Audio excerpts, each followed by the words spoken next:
Okay, let's see.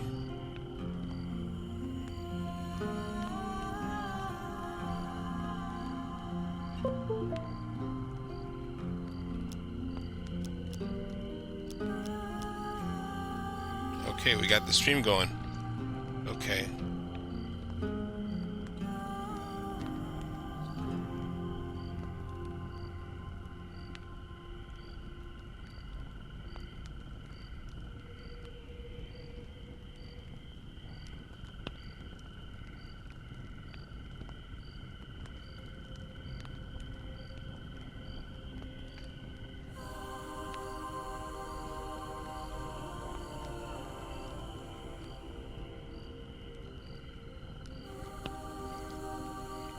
Okay, so I want to do that. And I want to compose.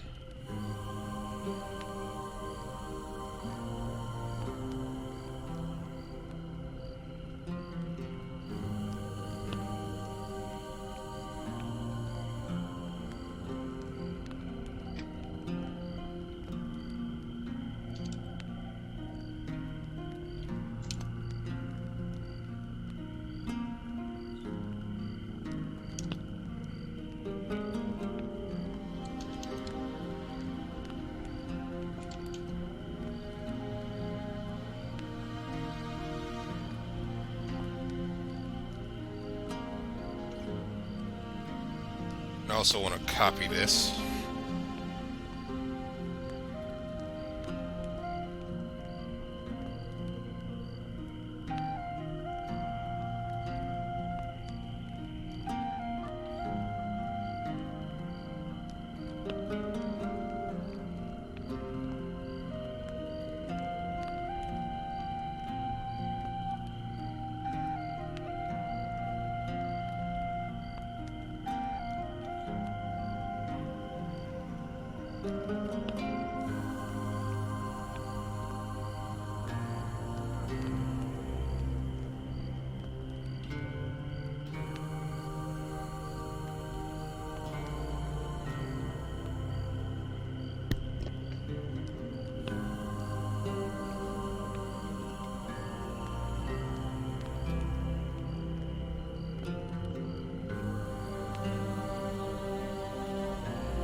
Alright, so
All right. So we have Hand of Fate 2 live stream. Just making sure everybody can see, they can hear. Now, there should be a chat box. You can give me your messages.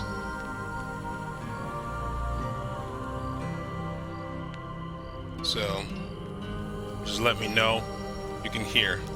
And I just want to wait till a few folks kind of log in here before I start actually playing. Okay, good.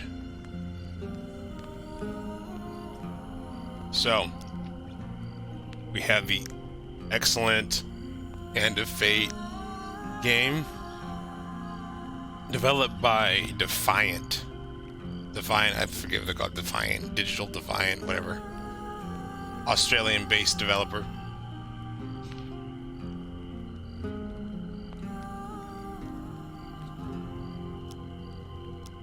So, here's what we're going to do. I'm going to wait a little bit before I start playing, just to make sure some folks got the stream, got the link.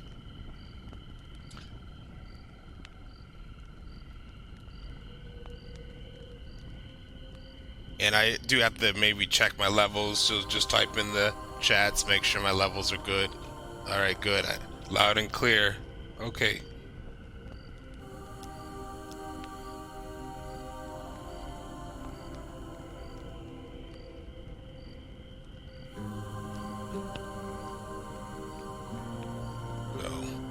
Yeah, just checking, just making sure.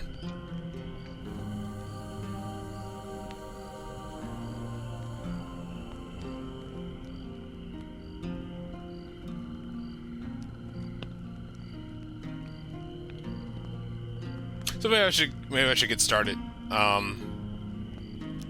You know, so if people join in, they'll join in. So.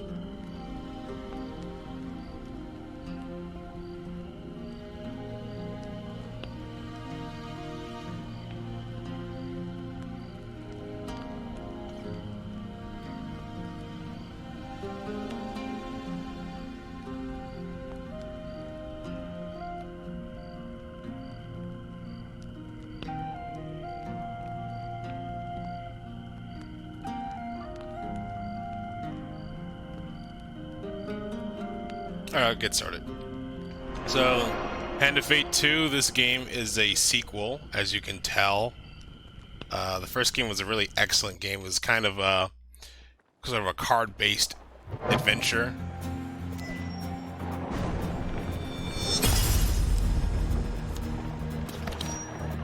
Okay. So, these are some of the tokens that I earned in my previous play.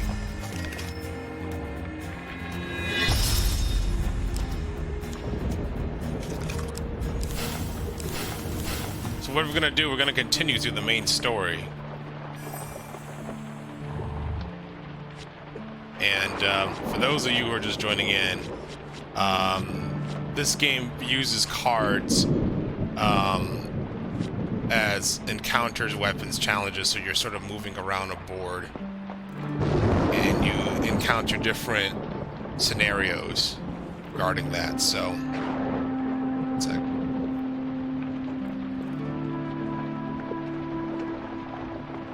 And, I'm gonna turn down the ambient volume a little bit here.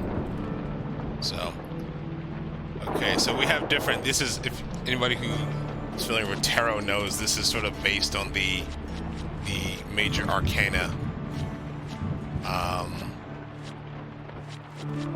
Kind of neat, kind of a neat way of framing the story. So I've already completed the Fool, the Magician, the High Priestess. Now I got it. These colors are, you know, gold, silver, bronze, etc. So the High Priestess, I actually didn't do everything I could have done on that map. The Empress, the Emperor, now next to the Hierophant. So I'm gonna do the Hierophant now, and let's get started. Every game, even this game we play, is a shadow of the great game. The game of life and death. Once I was its master, but now another sits upon that throne. I will teach you everything I can in this game, that you might have the strength to master the great game in time.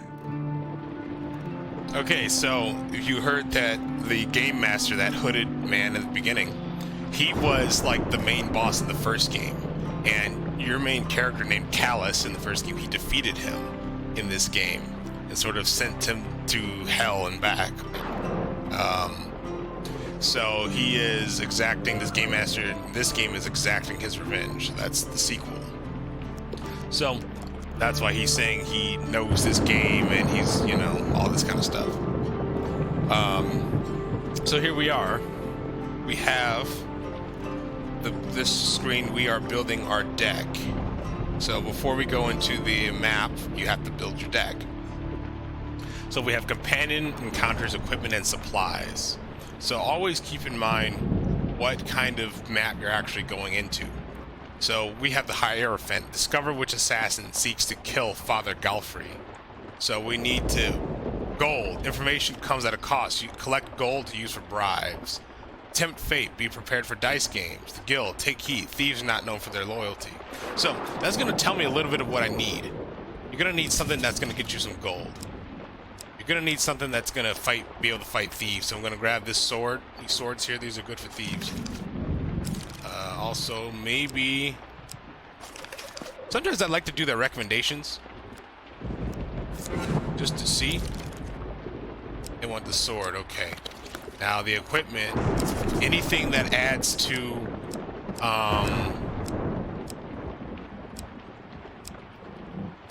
let me see here. Inspect. Anything that adds to your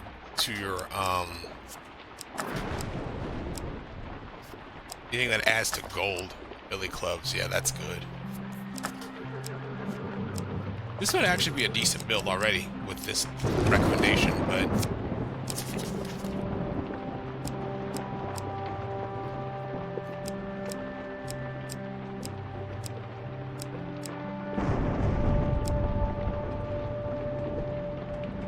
actually, I want to get her in there. But let me see my encounters with companions. Yeah. So sometimes you have to really think about what you're going to add. Sometimes I might just check. Resources, gold.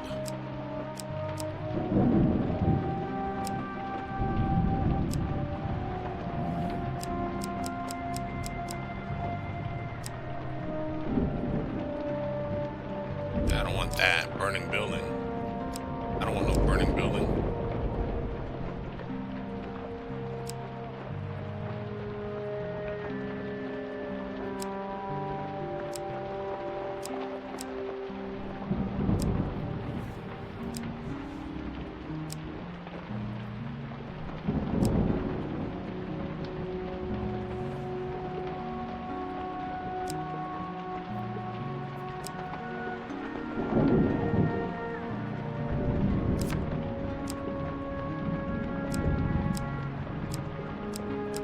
This might be a decent build.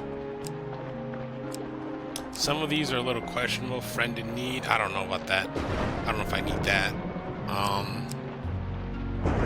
Because all he does, I mean, he does create a quest and then you get life for it. I mean, that's cool.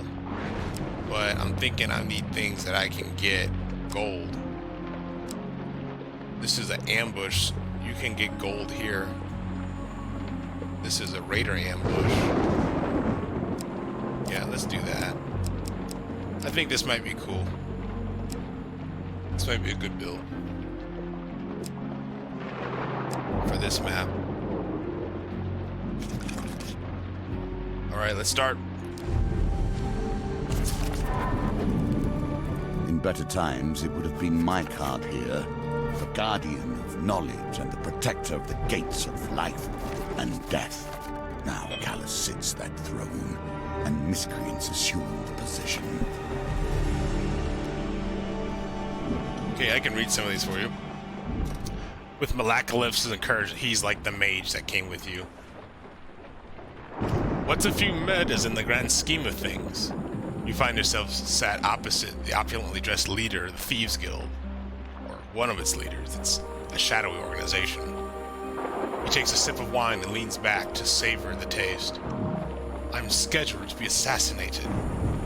A new assassin has been determined, and so the tale begins. So it'll be 3 nights. Look at this on the right-hand side. We have 3 nights for assassination, so I have to be very careful. I believe the suspect is one of my own. With subtle nods, he indicates a bearded man, a woman with red hair, and a man with gray eyes. Borden, Rowena, and Grindon, my 3 personal silencers. One of them left me this note, I'm sure. When the red candle's flame burns out, on his last evening at the Mulberry Inn, the false priest will have his sins appeased. He points out the red candle upon the fireplace. The assassin favors theatrics over secrecy, it seems. Find the assassin for me. To do that, you will likely need gold. Thieves will tell you anything for gold. Alright, so let's ask him. Who is he exactly? I am known as Father Galfrey, though it is not my true name, of course. I keep track of accounts in this region. Okay, let's ask about the assassin. A note was left for me at this inn. Okay, I already read that, yeah. Okay, so let's ask about Borden. Borden is the eldest in my employ, a simple, nervous kind of man.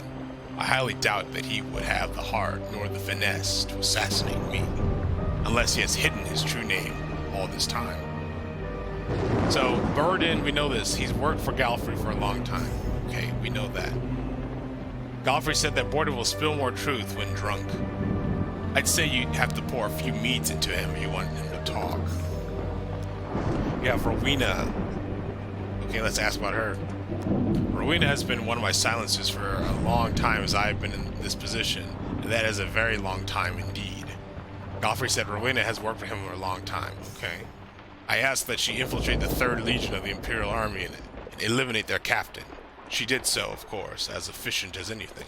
Galfrey said Rowena was in the 3rd Legion. Okay, that's another clue. I suspect that she is only truly loyal to gold, but she is quite a valuable asset to the guild, so it would be a shame if she intends to assassinate me.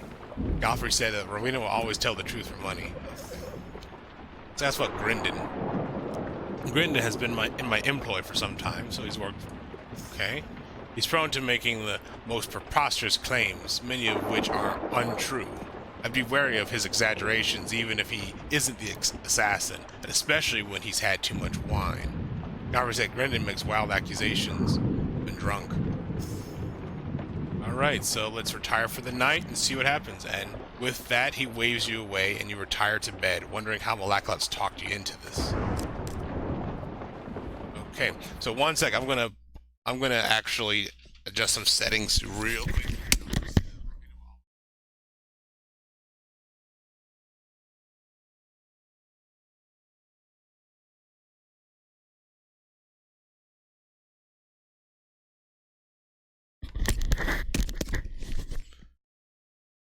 Okay, so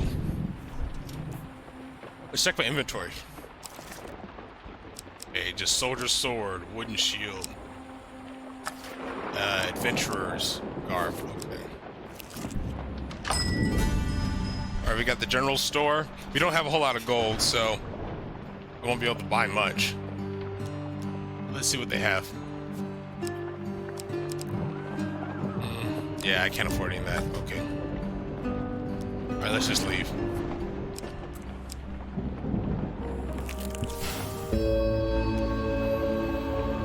Man of the world. Greetings, fellow traveler. A cheerful fellow clad in brilliant yellow surcoat passes you on the road one day. Let me tell you, your outfit is exquisite. I should know, I almost wore that exact thing today. Pulls out a hefty scroll. I've been documenting every nook and cranny of this beautiful land. My soul is shaking with delight at the thought of sharing it with you. Oh, nice. Okay. Well, he's revealed the map to me. May your vistas be breathtaking and your tree climbing be non-lethal. With an enthusiastic wave, the man shoulders his heavy rucksack and continues his journey, whistling all the while. Alright, let's check the map. Return to the Mulberry Inn, and we have goblins. I'm not terribly fond of goblins, but we'll see. Do what you can to find more food. Okay, let's go here. One should always keep an eye on their belongings, lest little hands find idle work. With a snap, you feel something behind you being yanked off your person. You've been ambushed. You turn to see a few goblins run away, giggling and pointing at you. With no time to check what was stolen, you rush up to the thieving devils. Oh boy, okay, I gotta beat these guys. Some highwaymen emerge from the bushes to protect the goblin. Thieves Guild. Aw, come on, y'all are...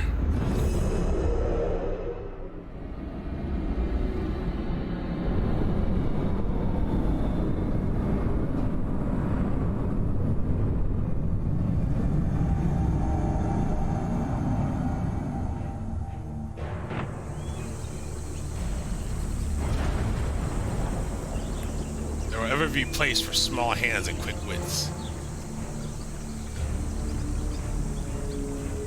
Okay, let's get these goblins. Together, we will push them back. Death itself defeats us.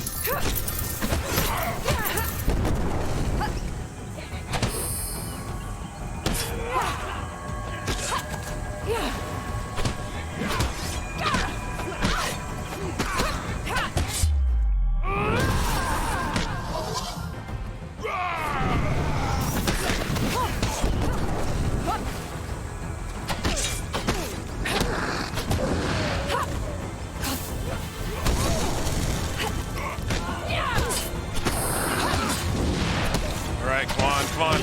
Combat is not that easy in this game. Just letting you know. Alrighty.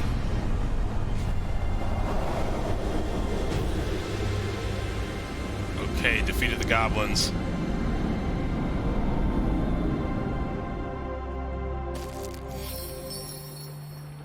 Okay, so I lost 4 gold, gained 1 food, gained 2 fame. Okay. You take back your brigand's blade from the unconscious goblin. As soon as you do, the splutter of the goblin in question awakens and flips away from you. Giggling, it escapes the forest. Unfortunately, your coin purse feels a little lighter than thieving devils. The thugs defeated, you search the bodies for valuables. This Gambler's piece has Jewel. passed through more than a few hands. Every gambler loses eventually, even when the deck is stacked in their favor. Okay, Gambler's Jewel. Yeah, let's equip that. 10 food, alright. Alright, so let's check my inventory again. I want to keep these brigand's blades equipped. Okay, I don't have a whole lot of gold, but I got some food, so that's good. So, for those of you just joining in, the food is required to make moves. Every move that you make on the map requires food. So that's something to know.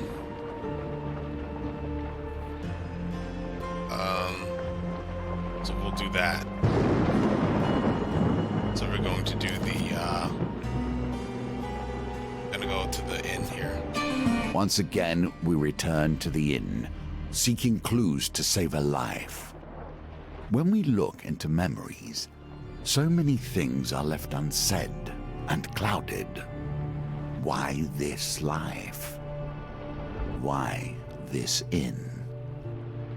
Okay, so he has these cryptic statements, but we're gonna enter the inn. You enter the Mulberry Inn and find Father Gallifrey at his usual table by the fireplace. You sit down across from him. He scratches some numbers on one of the many rolls of paper strewn across the table, then glances up at you. 3 days until the assassin comes for me, and 3 suspects. How apt. 3 days to uncover the liar. Okay, so this is Let me just ask him a question. Why would an underling want to kill him? I don't want to go on a job yet.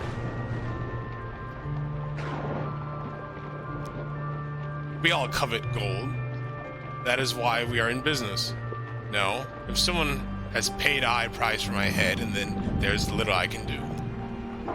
He considers his wine for a moment. I'd imagine the assassin is more inclined towards lying. If you can root out the liar, you will uncover the assassin too.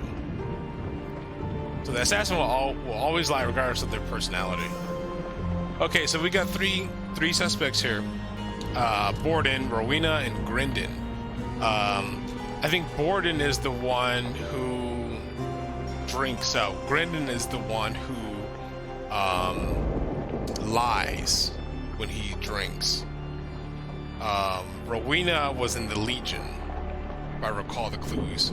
So let's go with Borden. Let's see what he's up to. Borden is going to pick up some lamps from shipwrecked port that have been, let's say, repossessed from their owners. You surely have a liking for strange bedfellows. Here you are helping thieves challenge thieves, without a thought for their ultimate victims. You note the meeting point in your map and retire for the night. Guild.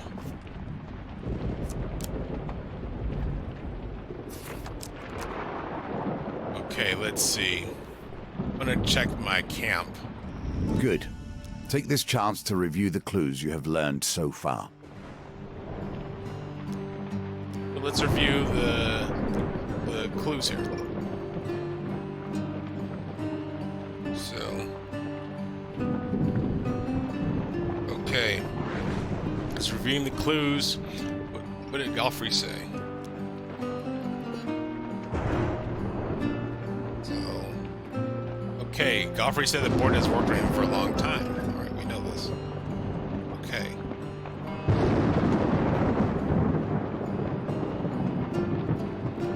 Okay. Borden will spill more truth when drunk. So the key is to get him drunk. Borden spills more truth. The other fellow is a liar when he's drunk. So the key here to get Borden drunk and for him to spill as much beans as possible. Rowena worked for him a long time. Rowena was in the 3rd Legion Empire Army. Rowena will always tell the truth for money. So Rowena, you gotta pay her. Grindon worked for him a long time. Makes wild accusations when drunk.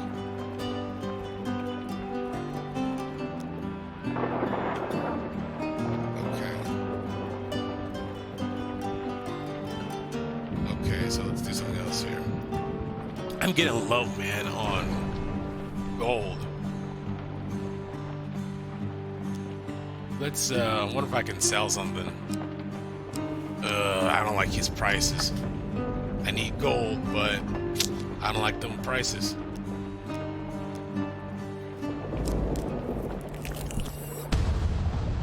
More goblins. Ugh.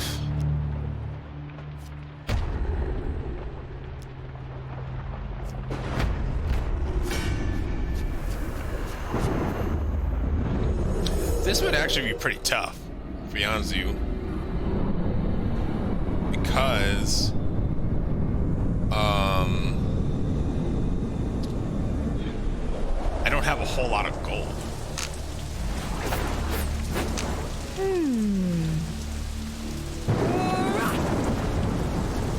Brigand's blades. All right, sharp knife quickly applied under cover of night is long with tool footpads of criminals.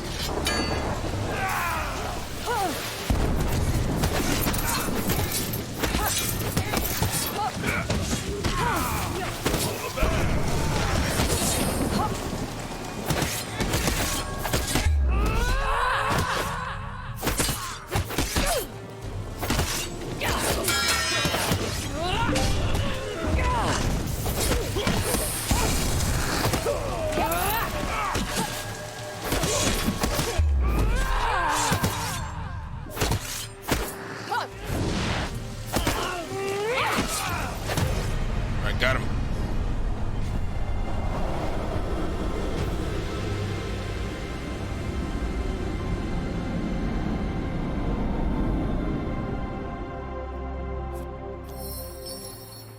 All right, 2 fame.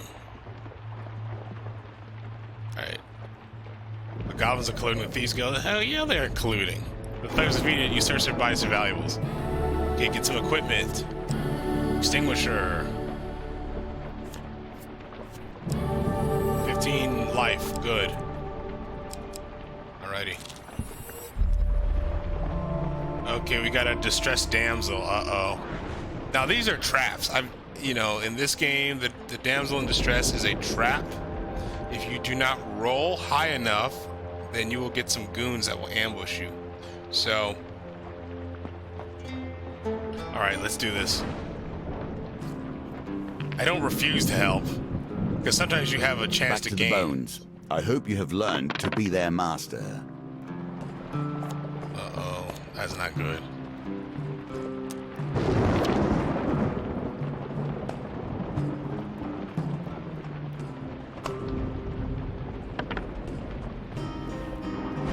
Yeah. I got it. Well done. You continue to impress.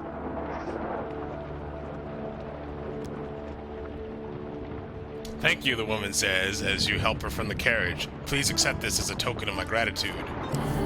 Got some gold. Got some more gold. Nice.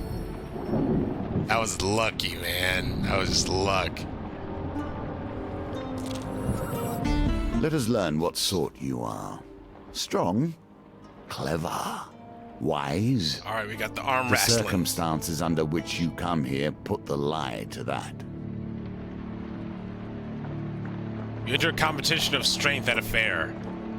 A gold prize is available to the winner. In the second round of the competition, you sit opposite of the aged frame of Huntley Toothless. He boasts about once being a silencer for the Thieves Guild. All right. Come on. Yes. Beat him.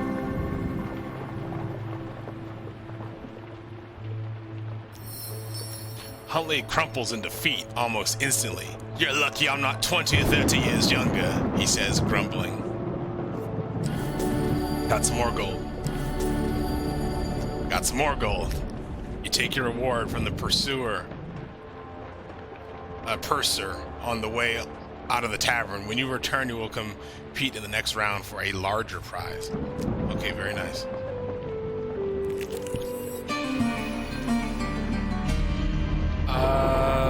No, let's keep exploring.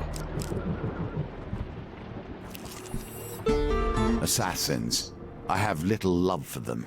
Less still for the criminal guilds that fill the cities these days.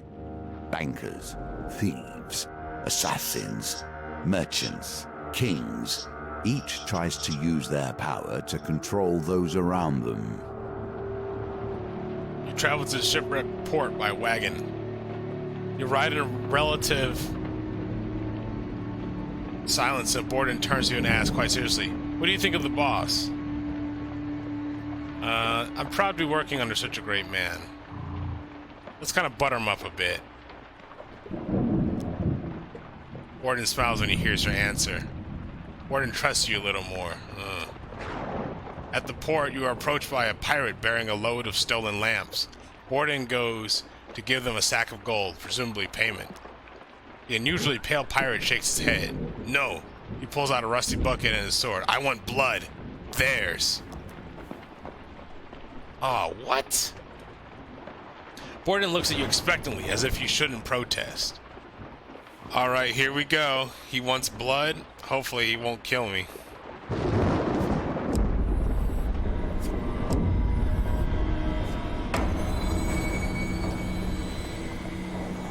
Borden trusts you a little more. You retrieve the crates of stolen lamps and pile them within the wagon before setting off. When you arrive at the drop-off point, Borden is seized with sudden emotion. I'm sorry I asked you to give blood. I'm a terrible person, aren't I? Let's attempt to comfort. The pendulum is ever changing, and the challenges it presents change too.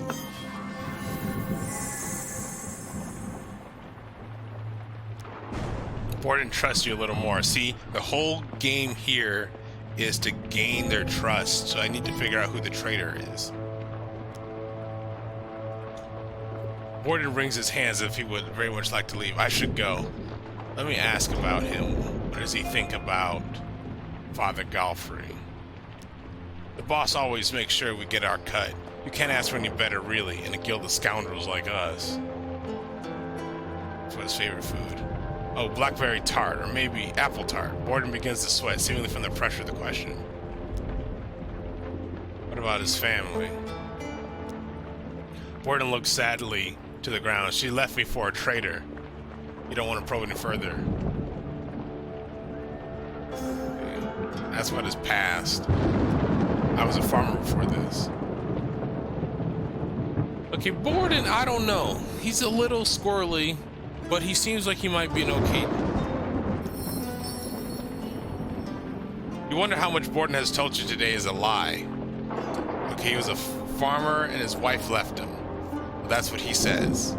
That's his testimony. So we gotta remember that.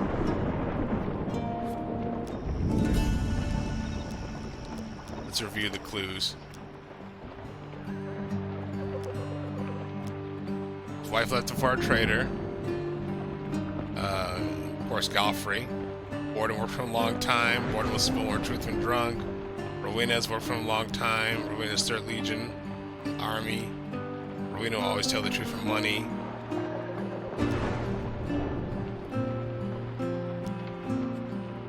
So the assassin will always lie regardless of personality. Okay. Okay, so I'm gonna go back. Let's go to the inn.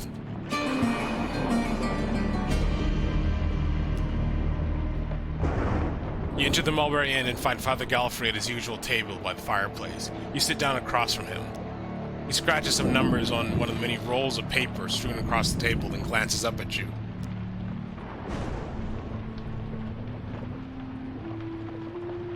I hope the job with Borden was fruitful today. You are not dead with a knife in your back, so I presume yes. It would be prudent to review what my silencers have said when you have a quiet moment. Perhaps you will catch a lie in the process.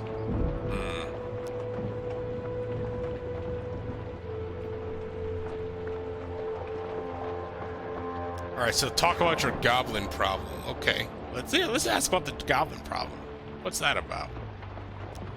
Goblins from our guild? He scratches his chin in annoyance. Their loyalty to the guild is tenuous at best. Here, take this. Thieves' folly. So much folly begins and ends with crime. This item will always be stolen instead of equipment or gold. Nice. I need that. A funny bunch, goblins. Tomorrow, who will you follow? Okay, so we have 2 other people. Rowena and Grindon. I know Rowena claims to tell the truth with gold. I got 56 pieces of gold on me, so I got a lot of gold. And she used to be in the Legion, 3rd Legion. So I gotta figure out who's gonna lie. So she's next. Rowena's been tasked with kidnapping the child of Lady Fielding as they journey to the capital. So she's gonna kidnap someone. You note the meeting point on your map and retire for the night.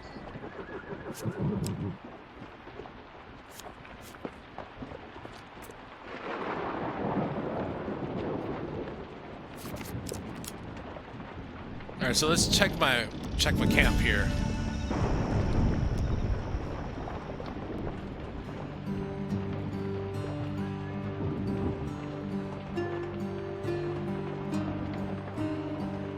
Right, so we have let's review the clues again, because we're gonna have a few things here.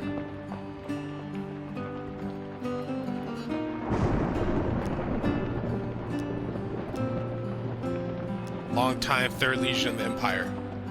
She will always tell the truth for money. Okay.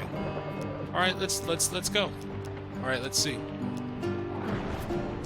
All right, let's go north, south, east, or west, folks. Let's see, let's do maybe, let's go east.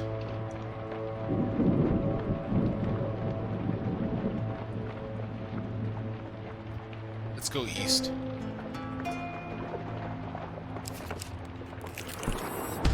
These are the Pauper choices Plague. that make the hero or the villain. Uh-oh, better watch my stuff here. Pauper Plague. The town crier announces the Empire seeks mercenaries to join the battle against corruption. You seek out the Watchtower where recruitment is taking place. You arrive in time to hear Sir Malifau's plan to wipe out the Paupers district. The outbreak began there, and we cannot risk sparing into their lives, he says. Alright, steal. So what do I need to do? Actually, wait, no. Okay. Sir Malifaux the Green leads the mercenaries to the Pauper district where the poor and sick have been walled off from the rest of the city. Over the wailing of the corrupted, Sir Malifaux gives his command to charge. Alrighty. Let's do this.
Okay. Gain 2 fame.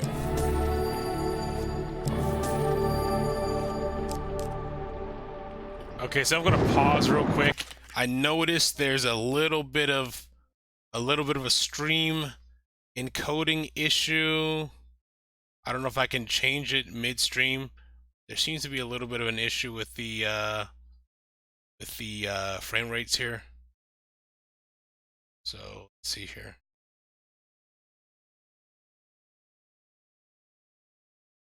Is there an issue with the encoding?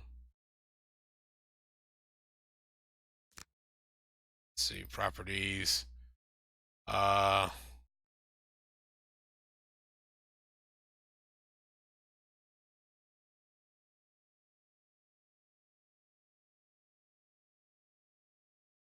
right, so let's see. Okay. No, I don't want to quit. No, cancel. Okay. All right, let's go back to center. Let's go south. Oh, no, that's the end. No, keep exploring. Of course not. General store. What can I do here? All right, well, I can probably buy food, buy equipment. Billy clubs. Now, billy clubs are actually, you can use those to beat thieves. Those are actually pretty good. Buy his robes.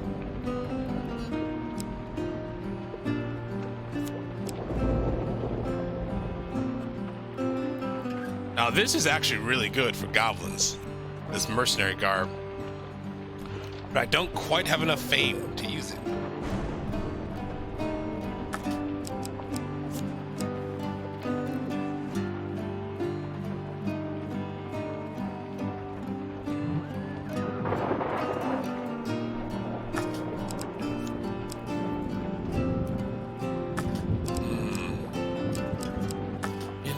I need to really buy some food, to be honest with you.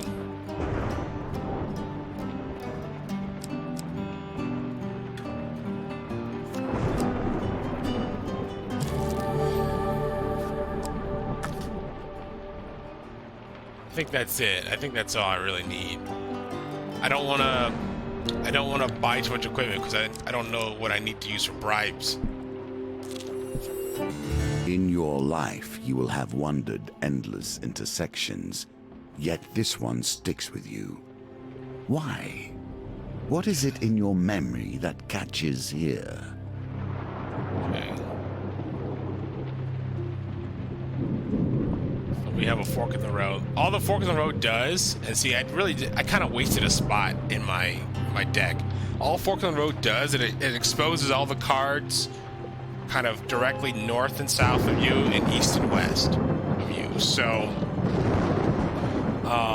and the map is already exposed, so that was kind of a wasted card. I could have had another card, but see, I didn't know. This is my first time in this map, so you learn, you live and learn. The guild. All right, let's get some intel. You and Rowena need not travel far before finding a gilded carriage trundling along the Imperial Road. The carriage is protected by a contingent of guards.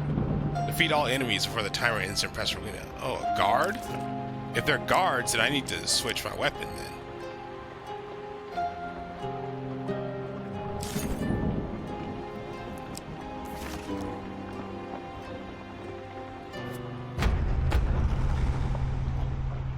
Alright, you and Rowena draw your swords in unison and leap into battle.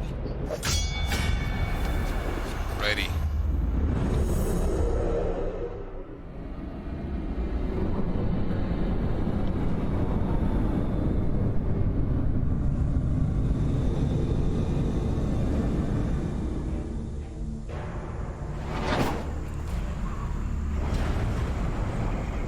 Alright, soldier. The expansion of the Empire requires constant conscription of new blood.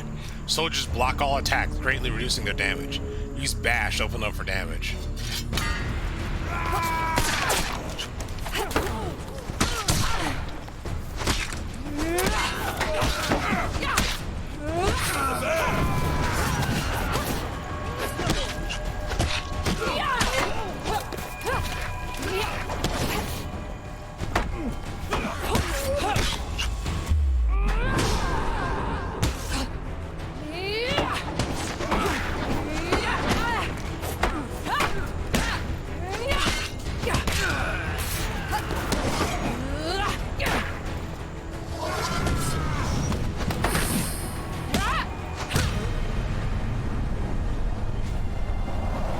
Alright, got him.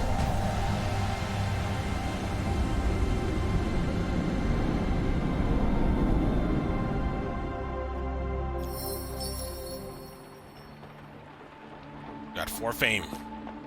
To trust you a little more. Okay, good. Good. I don't know who the killer is. You open the carriage door to see a woman dressed in silks and gems, clutching her son. Please, she cries desperately, take this gold. He's just a child. Without a second thought, Rowena pockets the heavy pouch of coins from the weeping mother and closes the door on them. The thief stares at you coldly. Swear yourself to secrecy. You trust me a little more. Okay.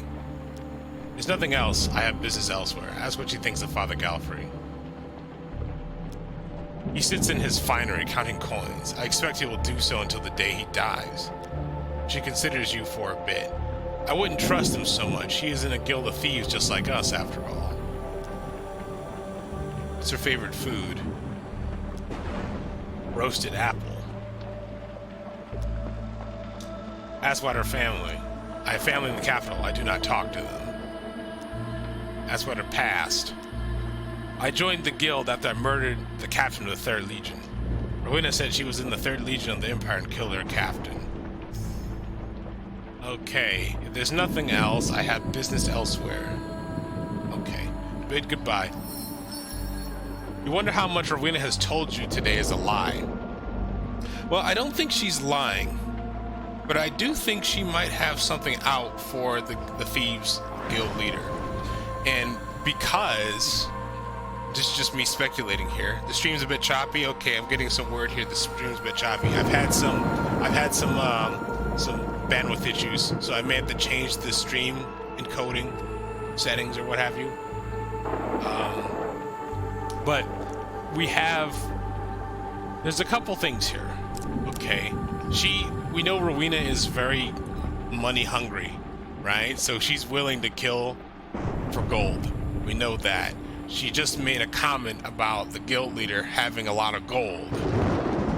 you know? So that is suspect. I don't think she lied about her past, but she is definitely a suspect to me. She's more suspect than the other guy. Let's check my clues. Review what Galfrey said. Okay. Borden worked for a long time. Borden was more truth and drunk. See, I didn't get bored and drunk. That's the thing. Rowena has worked for him a long time. Third Legion, that's true. Rowena always tell the truth for money. So she loves money, and she will tell the truth for money. Grindon has worked for a long time. Make wild accusations when drunk. But the assassin will always lie. Okay. What did Rowena say? Kill their captain. Okay, well, we know that. Okay. Alright, so let's continue.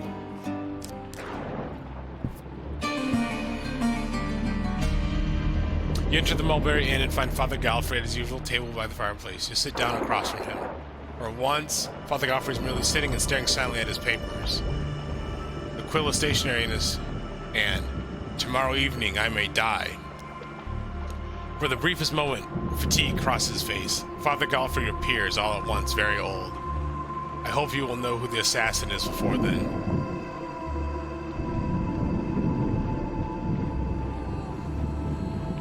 Now this is interesting.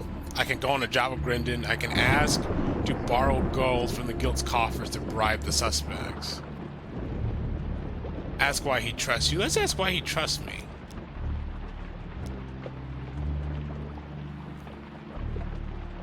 Father Galfrey looks at you sadly.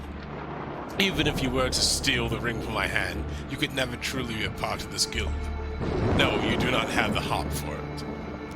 For the briefest moment, fatigue crosses his face. Okay, I read that. Alright, so I can go on a job with Grindon. I got one night until assassination. So, oh man. I may have to borrow some gold. I don't want to, but I may have to borrow gold. We'll have to see.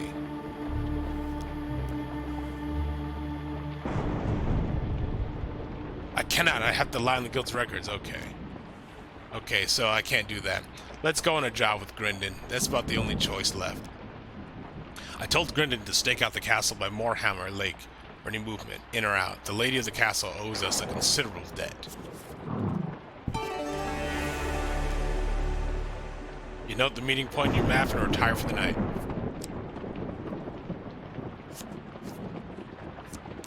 Okay.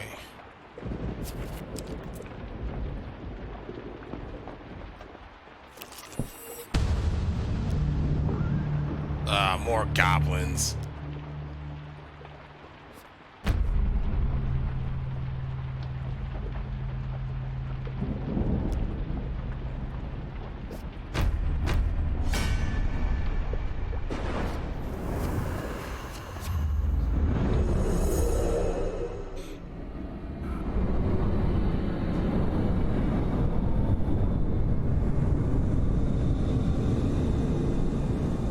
I noticed the stream gets choppy during fights. Silencer.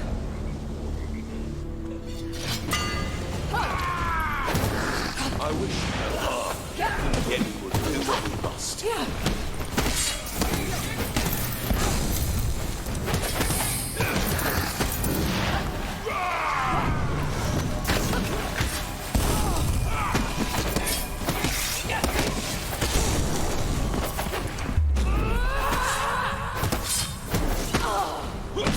Jeez, I'm getting my butt kicked here.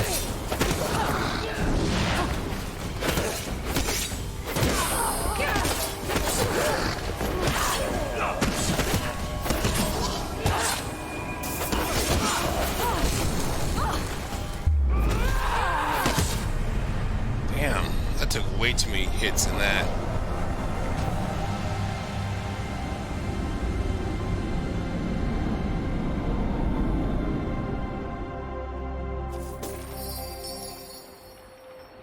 Gold 2 fame.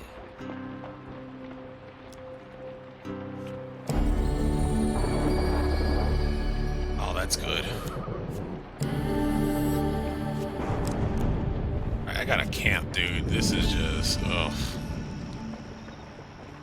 Need to trade, need to buy some food.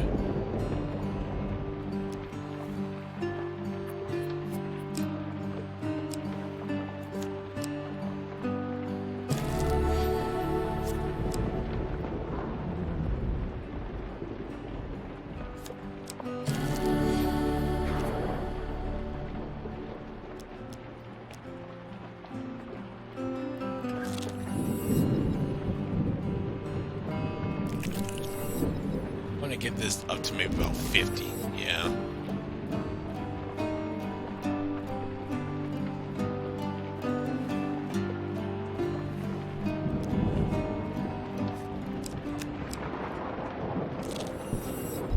Strange things still exist. Do you not see the beauty in this plant? True wonders still remain. Treat it gently. Okay, manning plant. High on a misty mountaintop, you discover a vicious-looking plant. Its gaping mouth looks more than capable of shredding you to pieces, but at its base you notice an unusual fruit. Oh, I can throw a piece of equipment to distract it.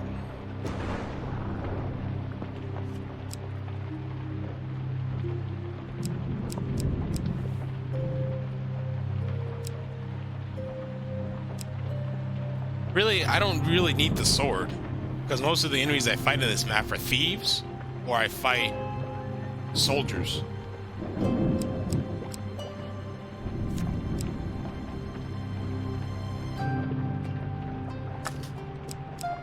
I need that thieves ring. The extinguisher is kind of 40% less damage. Now I want to keep this because actually a lot of those thieves, those anarchists, will use fire bombs. That's why I don't do the, I want to, you know, I may regret using this, but I really don't need the sword.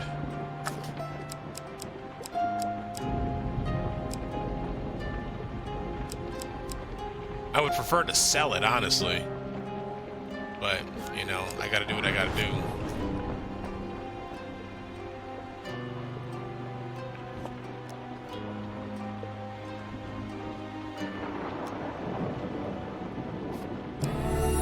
Nice.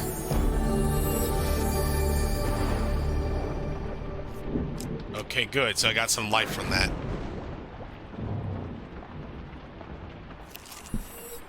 A rotten priest and a rotten thief. Expend the effort to save him and watch thousands wail as they lose their hard-earned wealth. No, I'll keep exploring. I'm not ready for that yet. Can Cartographer. you claim this token? Yeah, 10 gold.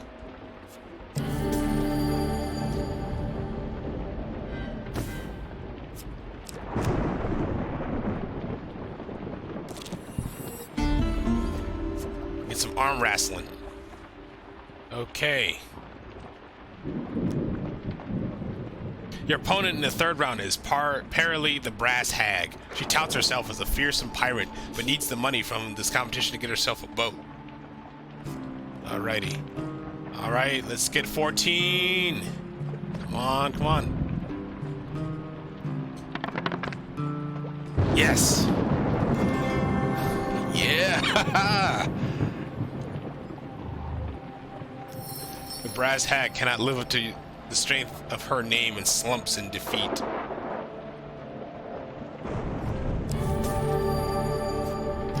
Dude, I'm making bank. You've taken your reward from the pursuer on the way out of the tavern. When you return, you will compete in the next round for a larger prize. Nice. All right, I'm getting low on food. So I need to actually get some food. Oh, no more food. Oh, snap. Okay.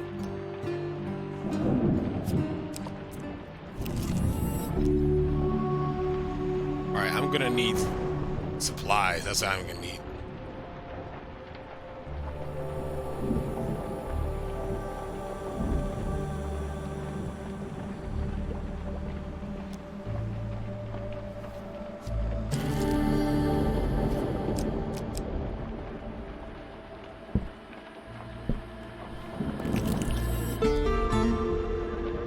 With the shout, Grendon signals your arrival at the castle by Moorhammer Lake.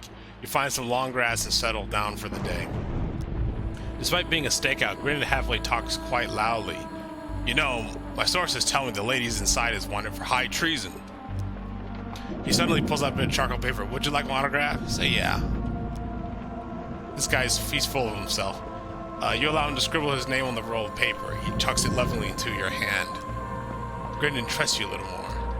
Time passes, but nobody leaves or enters the modest castle.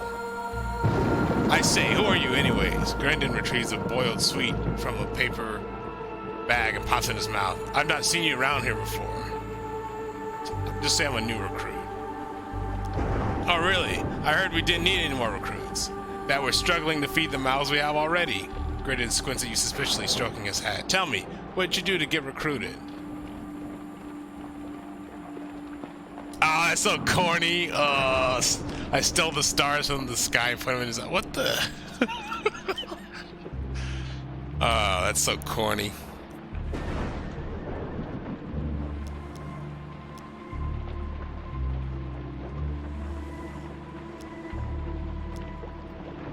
I don't know what to say because I don't know if I trust this guy.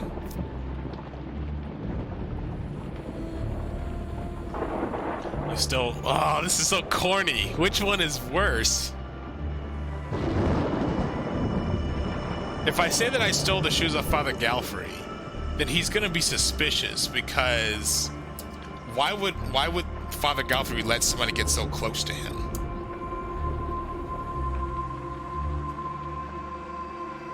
You know. But then again, this dude is the kind of guy who likes to be buttered up, you know. So let's try this second selection. The gaudy feet blushes. Grendon trusts you, Luma. See, I knew it. Little else happens during the stakeout. You spend most of the time watching a dog sleep. Before you head your separate ways, you take a chance to question Grendon. Grendon, so he's very vain. He's checking his appearance and reflection of his blade. What does he think of Father Galfrey? Father Galfrey, a doddering old fool. I'm surprised he hasn't already been replaced by a younger, more dashing guild member. He's gone soft in his old age. The other day, he let one of the rabble go free after they mucked up a job. No thumbs chopped off, nothing. What's his favorite food? Ah, great question. It would be a sugar-spun swan, no doubt. That's about his family. Who needs family when they have so many devoted followers? That's about his past. Well, I used to be a famed actor, but that was a while ago. Alright, bid goodbye. Now, I don't know how much Grendon told me was a lie. That's the thing, man. That dude could be lying. It's not like he's a famous actor and all this stuff. As things so often do, suspicion turns to violence and violence to death. I had hoped you would bring something more to our table than Callus once did. Well, again, I may have to just do this. Enter the inn. I don't have a whole lot of clues. You find Father Galfred's usual place next to the fire. As you seat yourself opposite him, you notice he looks distinctly calm despite foretelling of his death tonight. You watch Borden, Rowena, and Grendon roaming about the tavern. Find and eliminate the assassin before they eliminate me. However, I cannot be responsible for what may happen if you accuse one of my silencers wrongly. The red candle upon the fireplace burns tall. Okay, let's review the clues. Review what Galfrey said. He says, Borden has worked for him a long time. Galfrey said Borden will spill more truth when drunk. Rowena has worked for him a long time. It's 3rd Legion Empire Army. Rowena will always tell the truth for money. Grendon has worked for him a long time.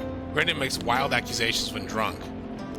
Grendon said that the assassin will always lie regardless of personality. Okay. Rowena, she doesn't... The assassin will always lie. Rowena didn't lie. But Borden said that his wife left them for a traitor. Rowena. She was in 3rd Legion Empire, killed her captain. Okay. Grendon. He used to be a famed actor. That's probably a lie, bro. That famous actor used to be... That's probably a lie. Let's talk to the father about the details. I advise you not to waste your time. I have very personal stake in front of. Okay, let's hear about the death threat.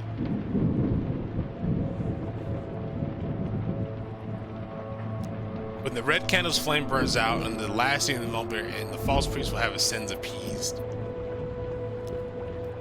That's about how to gather information, okay.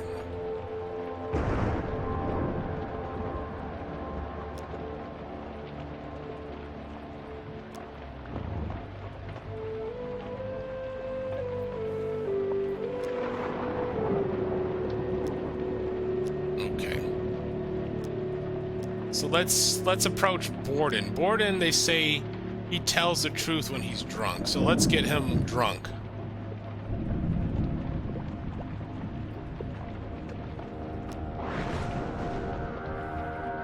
Let's drink with him.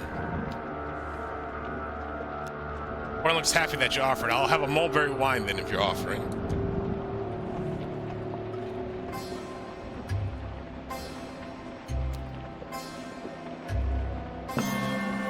There we go. Breathe. You have done well. Oh. Drunken Borden pulls close and whispers fearfully. Don't let her hear this, but the redhead is ruthless. She infiltrated the 7th Legion as an Empire soldier for 6 moons and killed their commander in cold blood. Ooh, the plot thickens. She said she was the 3rd Legion, not the 7th Legion. Ooh.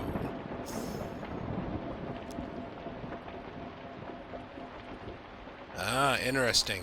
Let's do something else. Let's approach Rowena. Let's bribe her a bit.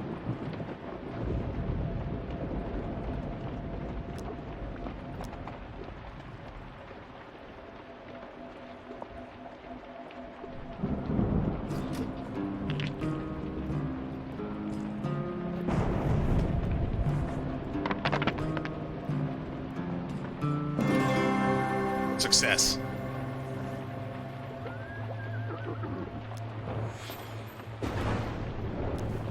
It's the bearded man.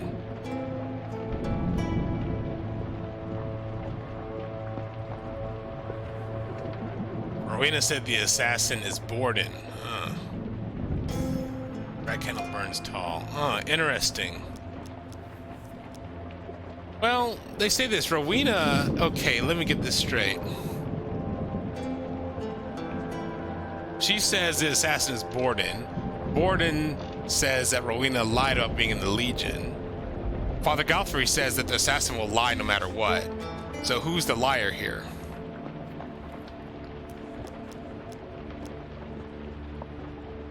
If anything, Borden's the liar. If anything, he's a liar. Let's approach Grendon though. Let's get him buttered up.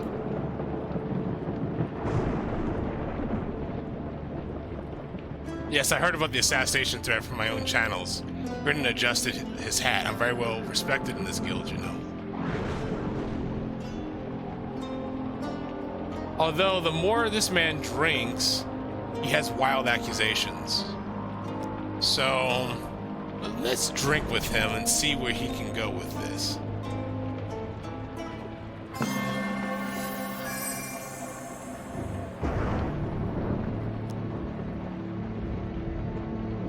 Come to think of it, the soothsayer told me not to trust the color red.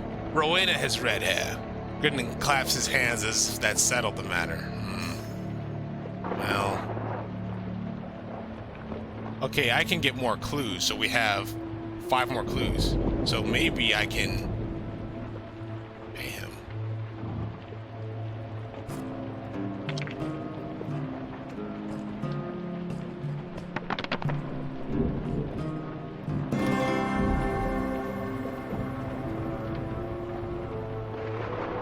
Okay.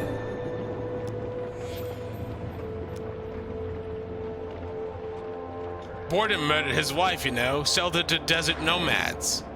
Oh. Now the plot thickens. Borden told me his wife left him for a traitor. But he says that he murdered his wife. Oh, that's some thick stuff here. So here's what I'm gonna get some more clues. Well, here's what I'm gonna do. I'm actually gonna do something else. I don't want to accuse anyone yet. Let's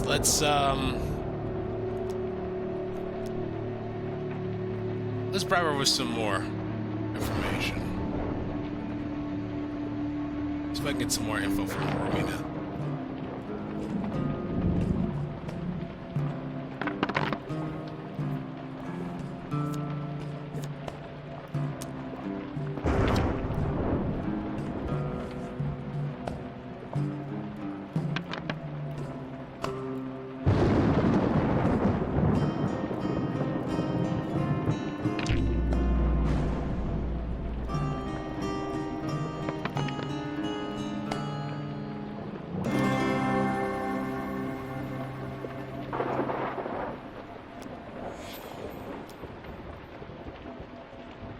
assassin doesn't have a hidden wrist dagger. Does not have.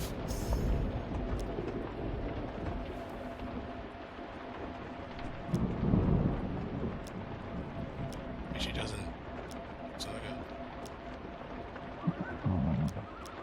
approach Borden. Let's bribe this guy some more. I know he likes to drink, but let's kind of get some more information from this guy.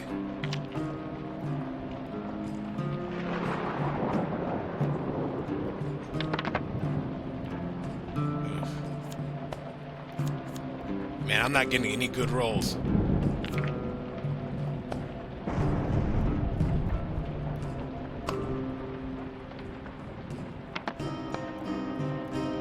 There we go.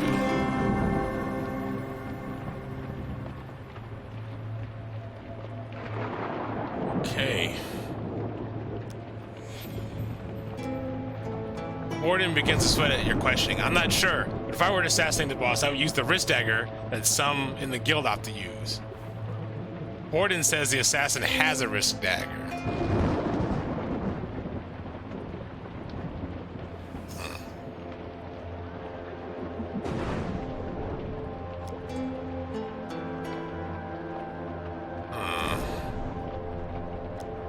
Alright, let's review the clues here.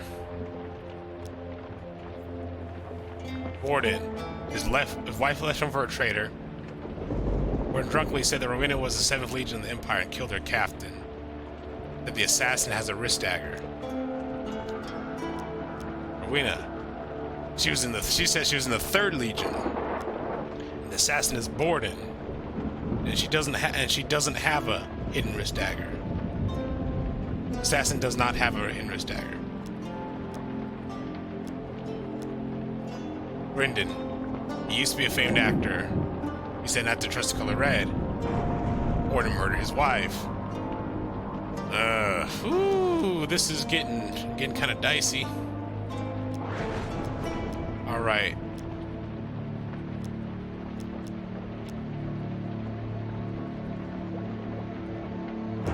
You know, Borden, man, this is rough. I got to figure out who is the liar. Okay. Borden lied about his... Here's the thing. He lied about his wife. And then he's saying the assassin... What did he say? He said the assassin does not have... That's about the wrist daggers. Yeah, that's an interesting point.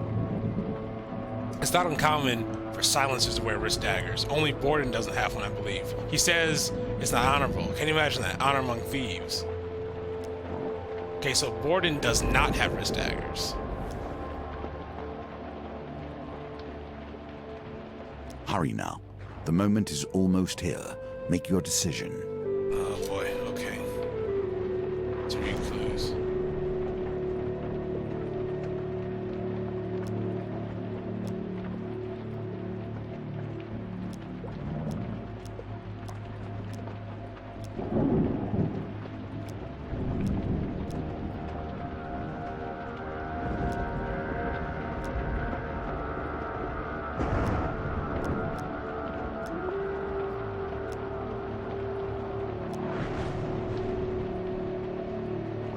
Assassin doesn't have. It's Borden. I think it's Borden. Because Borden does not have a wrist dagger. And Rowena doesn't lie. Rowena said Borden does have a wrist dagger. Or Rowena said Assassin doesn't have a wrist dagger. The father said Borden doesn't have a wrist dagger. So the assassin does not have a wrist dagger, hidden dagger. That means the assassin is Borden. Okay, I think I got it.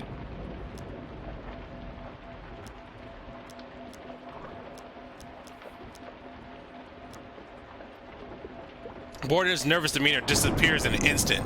Grinning, he draws his blade. You have made a grievous mistake, mercenary.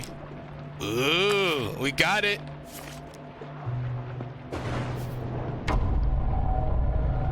Borden rallies some guild minions. Oh, snap.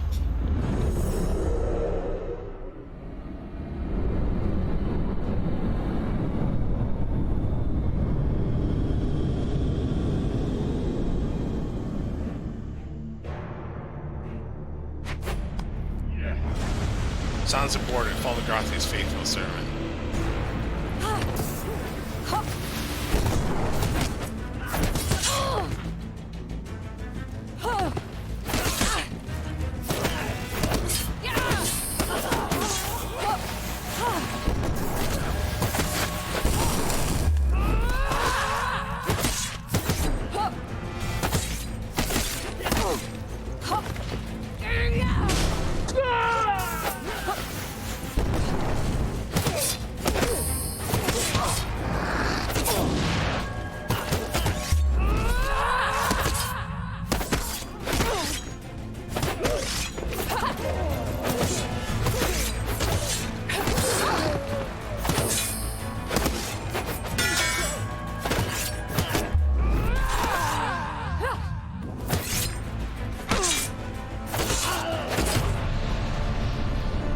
There we go.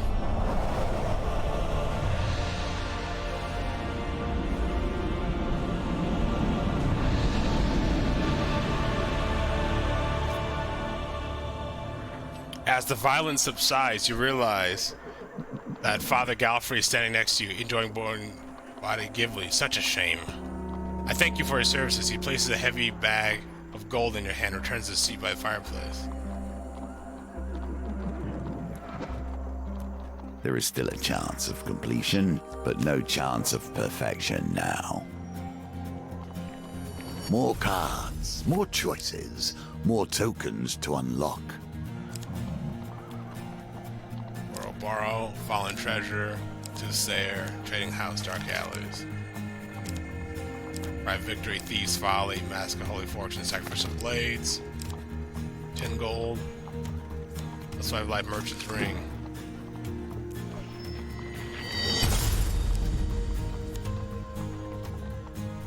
Burrow.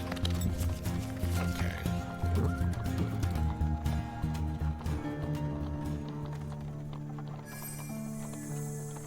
Here the hermit hides, and with him the secrets that underpin your history. We will explore them together.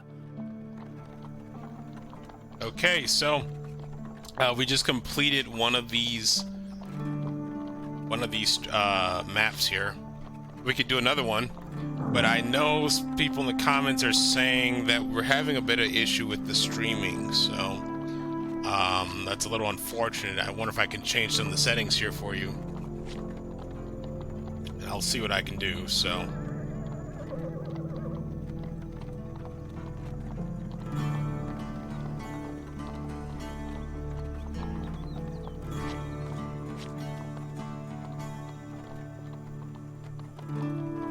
Okay, let's see.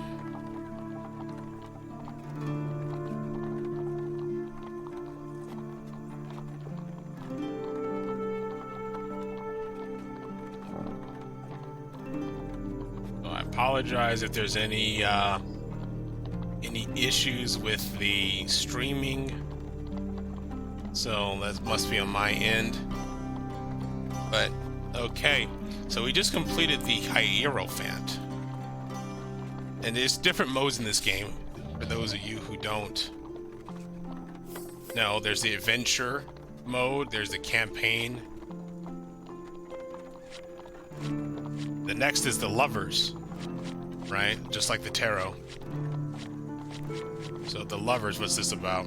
My mind has been honed by years of constant meditation and focus. I am perfected as a shape for the world to flow through. This is why I was worthy of the game, and it is why Callus is not. He never will be, for he lacks the discipline. So I can do this. There's no companion. Basically, Osmond's lover will send an army of skeletons to bring him back. If he is with you, Osmond will eat one food every step he's injured. Dominate the fight with artifacts. I wonder what they're going to recommend here.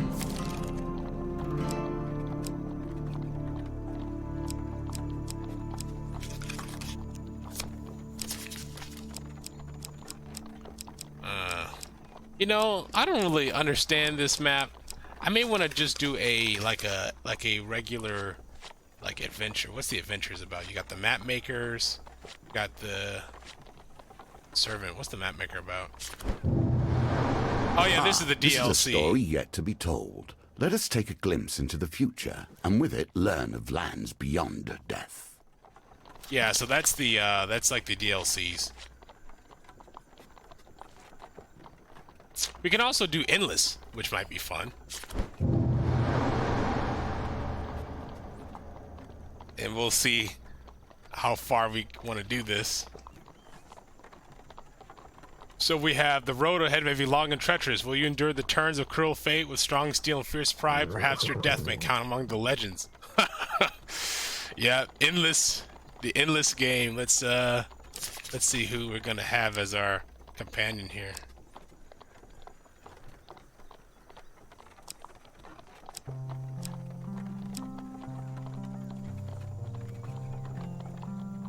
A companion to whom violence is second nature. A reasonable choice here. Yep, reasonable choice. I want the most violent SOB I can get.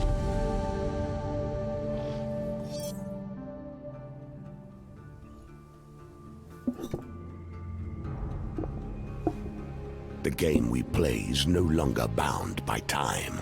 No, it stretches forth into eternity. Or at least, until your death. Alright, sounds good. Now it begins. You'll find the rules have changed. You'll need to be prepared to face whatever fate presents you.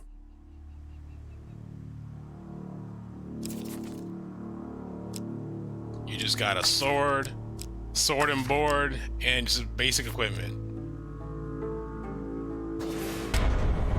Ravages of time.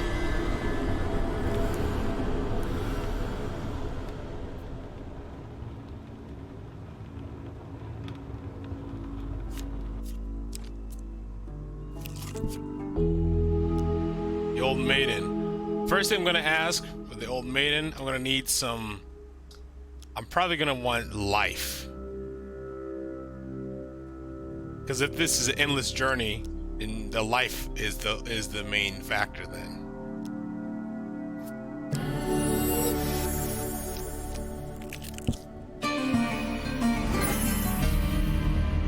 arrive at the capital.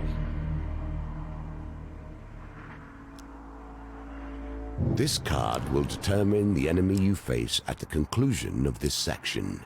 Defeat them, and you will begin another, and so on, into infinity. Yeah, let's fight these thieves.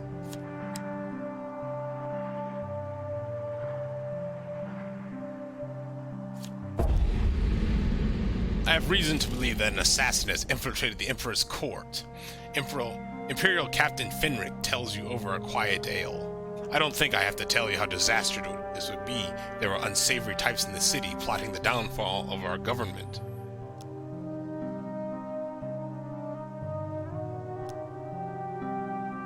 Would you like to make your life more difficult? No doubt, your history suggests this would not be the first time.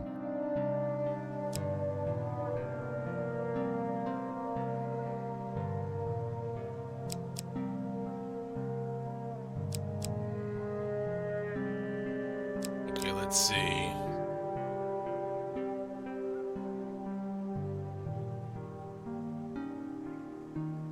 Choose your trial cards carefully.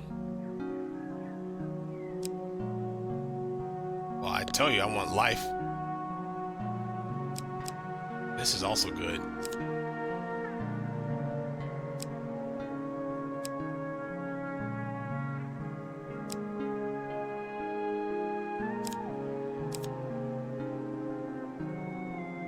A brave move. Let us see how that decision fares. A noble picture in the arts has commissioned artists to create a map of the Empire. You agree to help them scout the valleys, forests, and fields as you complete your adventure. The tavern is crowded as you sit arguing with the pair of adventures for the Southern Kingdoms. Wine and drink float freely through the evening as three of your swap tales game of cards. But now, having been beaten soundly, thus robbed of the gold you gambled away for from a rich dwarf earlier that day. Their insistence that your claims of heroics are as fanciful as tales of a white minotaur. Have you reached for your blade? Why not prove your valor, mercenary? Powerfully built warrior taunts. How about a wager? Yes, the thin rope man. I'm sorry. Surely a hero your statue could complete your quest without aid of, say, any magical rings. Ah, that's so weak. I chose some of these myself, so with a rage in your heart and drink dulling your senses, you agree to the wager. A thin road man speaks some strange words and touches your forehead, saying, just to make sure you keep your word. Your rings will be returned at the end of this adventure. Other tavern's patrons, having taken interest in your heated exchange, cheer your decision. They'll be dead before noon tomorrow, one man says. I'll take you at that wager, you hear a woman reply. When Malacalypse failed to show for breakfast, you began fearing for his life. Eventually, you find him face down in a rain barrel, young girl repeatedly dunking his head in water. Bart says he'd save us from Lady Lily's mercenaries, but then he drank himself to stupor before he could tell his brilliant plan. Girl lifts Malacalypse's head from the barrel and slaps him. When a man is in her cuffs, Aunt Jalop makes her walk the turnip field till she can see straight again. If you march him around a bit, maybe he'll come good. You drag Malacalypse out of the city gates. Tally-ho, old bean, he mumbles. Some fresh air will definitely do him some good. You look over your supplies and maps in preparation. Select the cards you need to defeat the enemy ahead. The deeper you go, the more chances you will have to revisit your choices. Fallen treasure.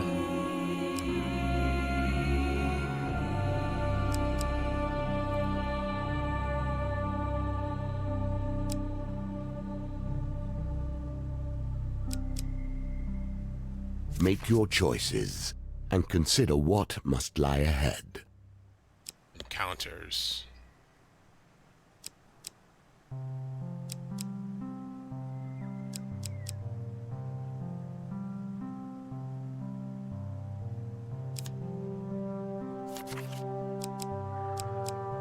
Okay, now I can't use any rings. That's part of the deal here.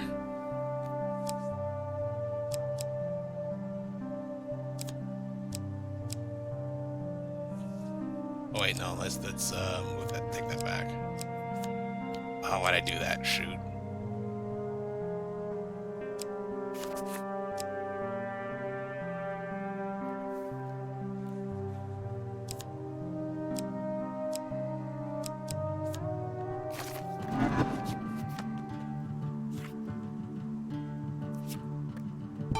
The choices have been made, and now the adventure begins.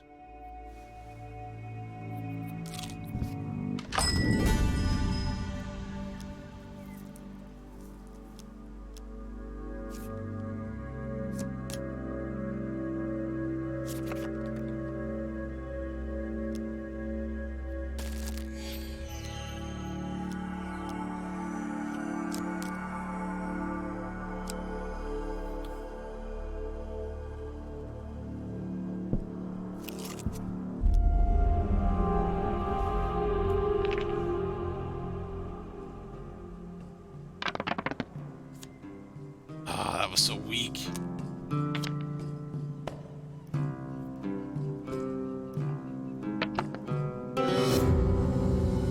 Yeah. You can always try again, if you survive, of course. Death should come easily to one such as her.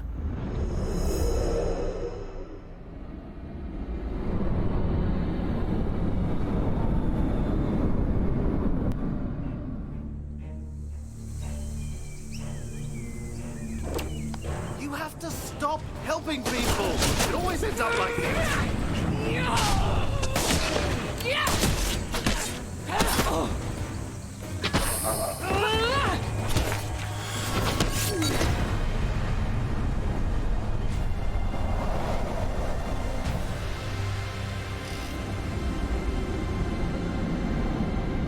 So yeah, I have this issue.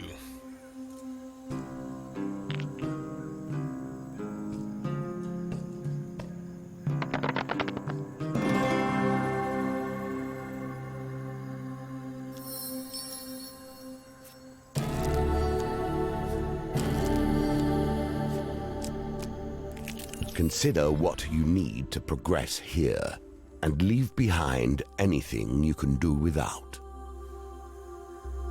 Hiking along a mountain path, you pass an old farmer weighed down with a heavy sack. You slow your pace to walk with him for a while. In ancient times, my people had a great empire, he offers as he continues slowly up the path. It stretched all the way to the Misty Sea. In those days, our clerics would sacrifice precious jewels and finely forged weapons to appease the gods. Much has changed since then, as you can see. He gestures to a tiny collection of rundown shacks in the valley below. Few of us keep to the old traditions, and we have precious little to give, but every year we give what we can. Perhaps one day our fortunes will change, or not. But what else can we do? His laughter gives way to a coughing fit. He points to the top of the mountain and says, "Perhaps up there your fate may change also." Hours later, you stand at the top of the mountain and discover a vast crater that falls away to the shadow. You approach the edge of the pit and gaze into the unending darkness below. The stone outcropping extends out over the center of the abyss. You make your way down to the mountainside away from the ominous chasm. Oh, I can talk to Keturah. Take careful stock of your resources. You must consider every decision ahead of you. Now, what does the hunt hold for you? Yeah, let's hunt for thieves.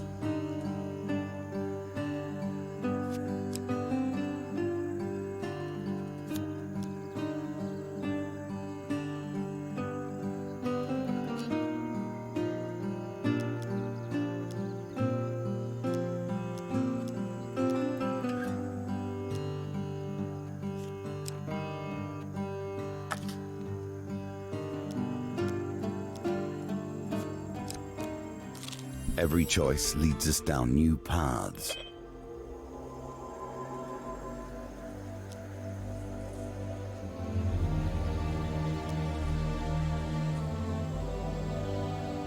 Okay, I'm kind of tired. I don't feel like reading.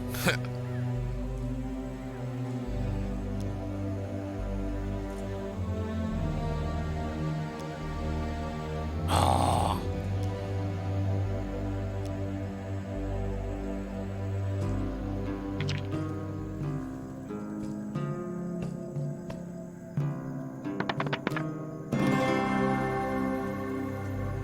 Victory, you are learning. Man, I can't even buy the pistol. Darn.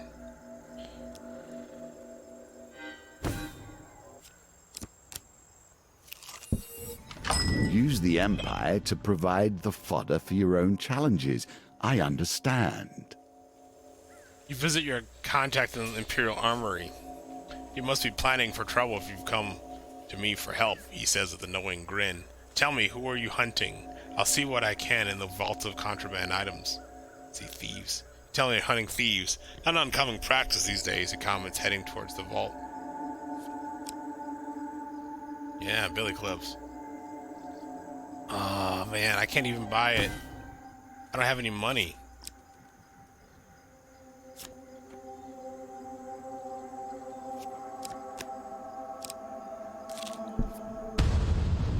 More goblins, oh.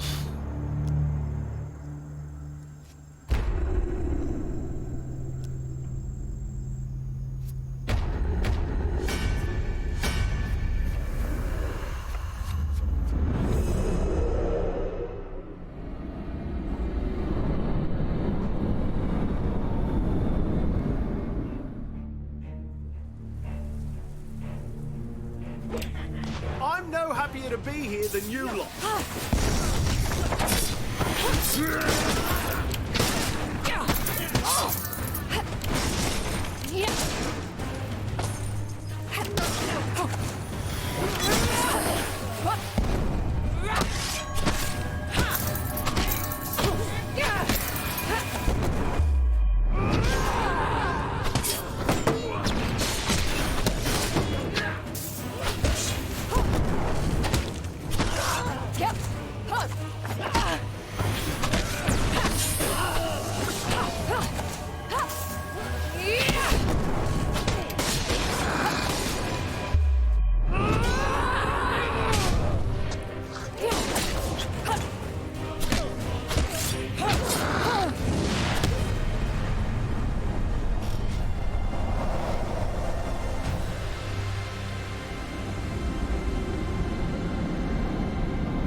no better way to enforce justice than force.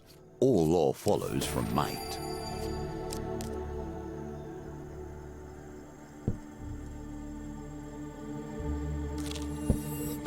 You should be more careful, given the price on your head.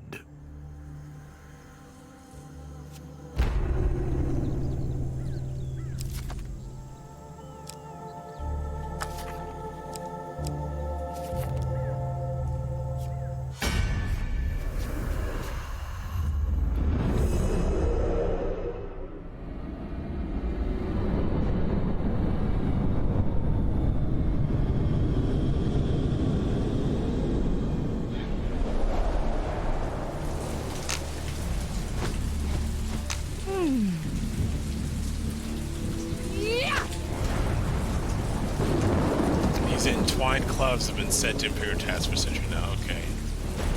By sea and sky, fate and fame!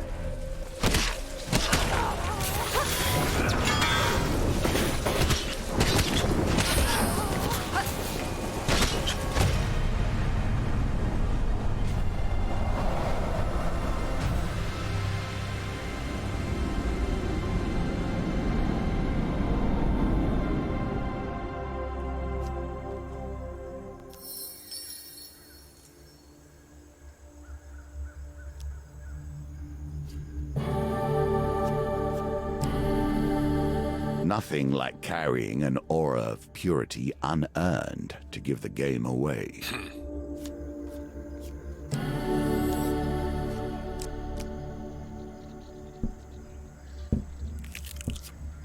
Yet inattention leads to disaster. Not every inch of the wilderness is peaceful.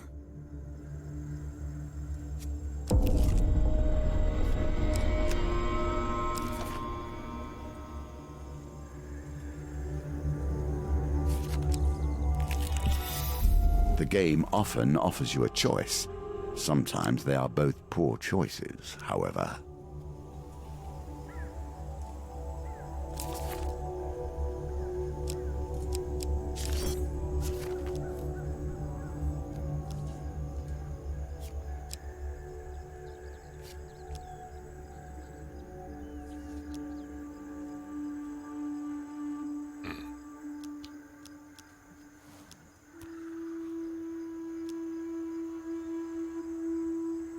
Suspiciously unguarded equipment.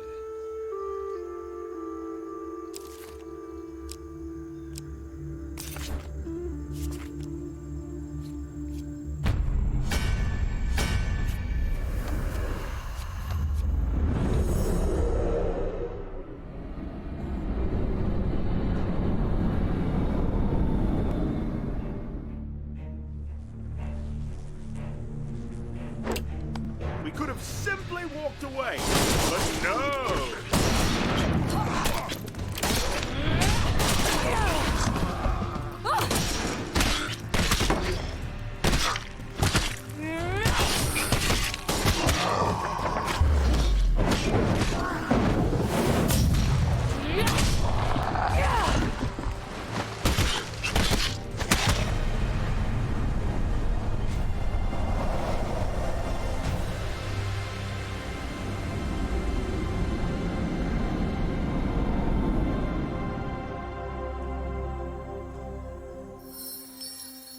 Show your worth through action.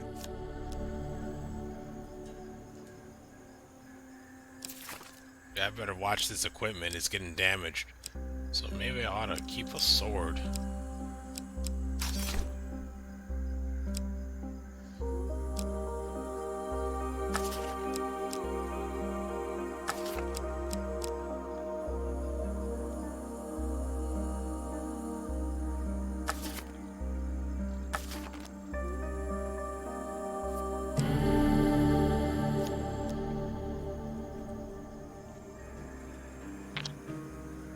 Alright, let's check the spoils. Games within games within games. There we go.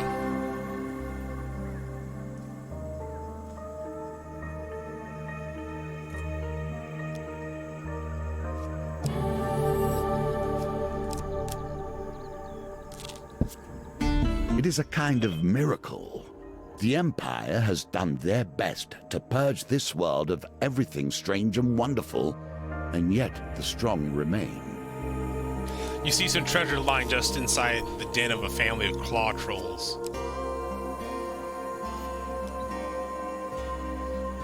You try to retrieve it, but the claws of the troll clubs are preternaturally sharp. Have to be quick. Alright, let's take it.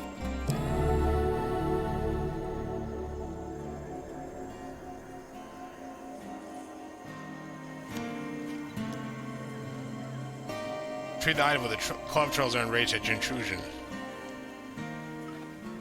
Boy. Oh, snap. Poorly done. You must harness your will and find the quiet stillness inside you.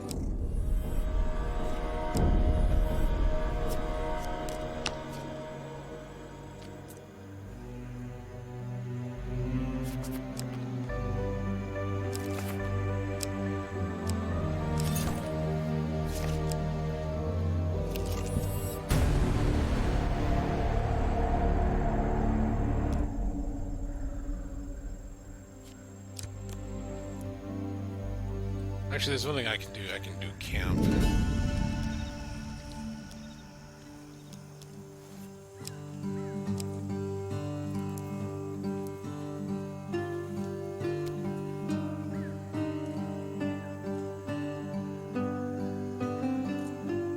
I want to try something here.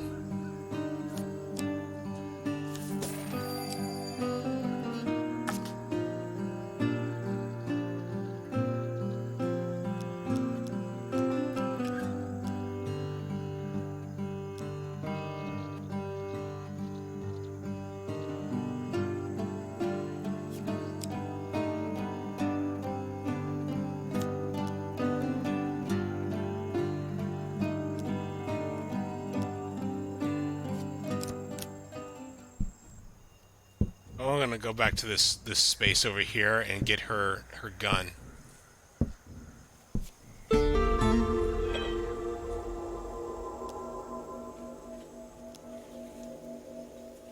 scent of gunpowder, leather, and grease assaults your nose as you enter Iron Peak Ballistics. The proprietor Filion has filled the workshop with trophies from her monster hunting days. A stuffed minotaur stares glassily out of the front window.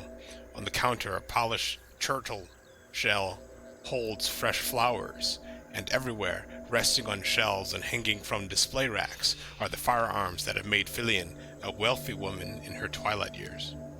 A harmless little woman looks up from the counter, her expression warming at the sight of Keturah. Ket, so this is your new charge? What happened to the other one? Keturah ignores her prodding. I'm here for the pistol, Filion. Filion nods and reaches under the scuffed counter. She smiles as she places the flintlock pistol on the countertop. Yeah, let's pay for the pistol. Yeah, nice. The gunsmith gives the pistol a final polish for handing it to you. Violent, noisy, yet effective.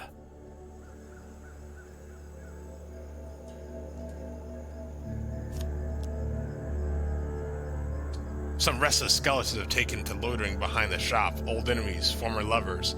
I'm not sure, but they're good target practice. Clear them out and there'll be some coin in it for you. She leads you to the back door with a new weapon like a grandmother leading a child on a surprise trip to the markets. The poor domed skeletons rattle defiantly in your presence. Alrighty, let's try this out.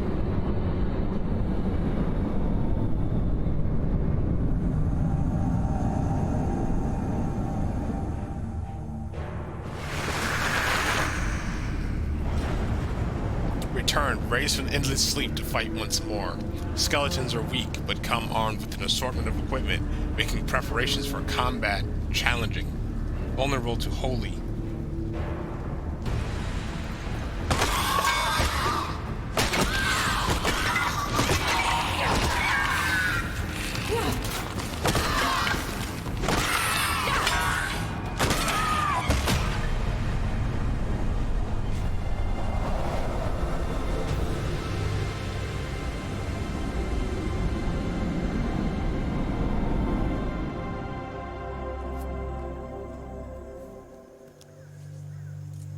You return from blasting skeletons, catch two old friends, deep conversation. Can be sure it's him, Ket, Philian asks. Upon your arrival, the exchange halts. The ghost returns to you with a smile. It's good fun, isn't it? Here, your reward.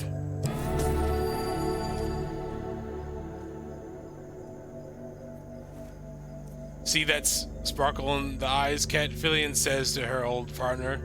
This one lives for the hunt, like we once did. Katora begins to carefully pack new bullets to her haversack. Her hands tremble from age or nerves, she cannot tell.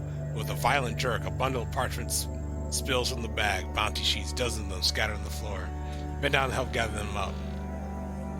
Philian frowns at the vast spread of bounties, thieves, and defected Empire soldiers and strange beasts. Ket ignores her. This will not bring Tamar back, Ket. It's Aculeus. Are you sure it's him? Katura snatches the rest of the bounty sheets from Philian's hands. She struggles to get her feet and leaves without a second glance. Philian sighs. The aged gunsmith clasps your shoulders before slowly returning to her tasks. Well done.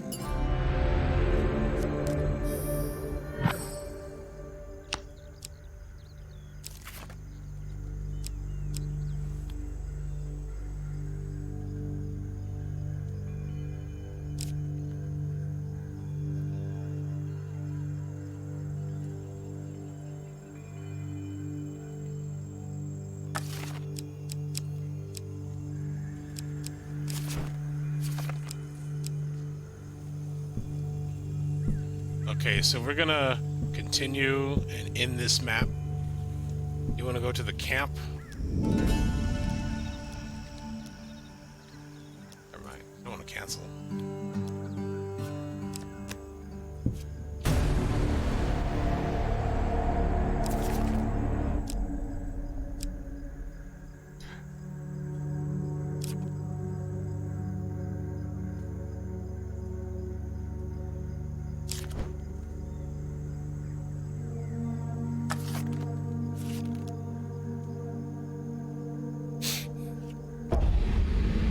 As the courtiers file through the palace gates, you step from the crowd and block their path. Captain Fenwick draws his blade and proclaims, Chancellor Zavala, you stand accused of treason and attempted regicide. What say you? The Chancellor begins to clap, slowly and smugly. Bravo, the both of you. You found me out. With the flourish, Blister Lips drops the disguise.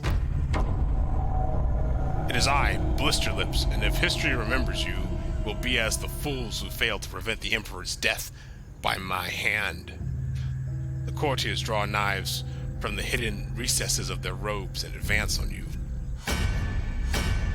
Alright, here we go. Yeah, so I'm playing endless mode now. I don't think I mentioned that, but yeah, this is the endless mode. So we're just gonna go as far as I can until I die. Or I quit. And I can save the game and continue later, but so it's not like I have to sit here through the whole stream. Blister Lips. With a handful of coins can buy a knife in the dark, good folks suffer. Anarchists throw flaming bombs that cause fire damage. Your armor is no use to you here. I may be old, but there's still a little life to kick you end to end.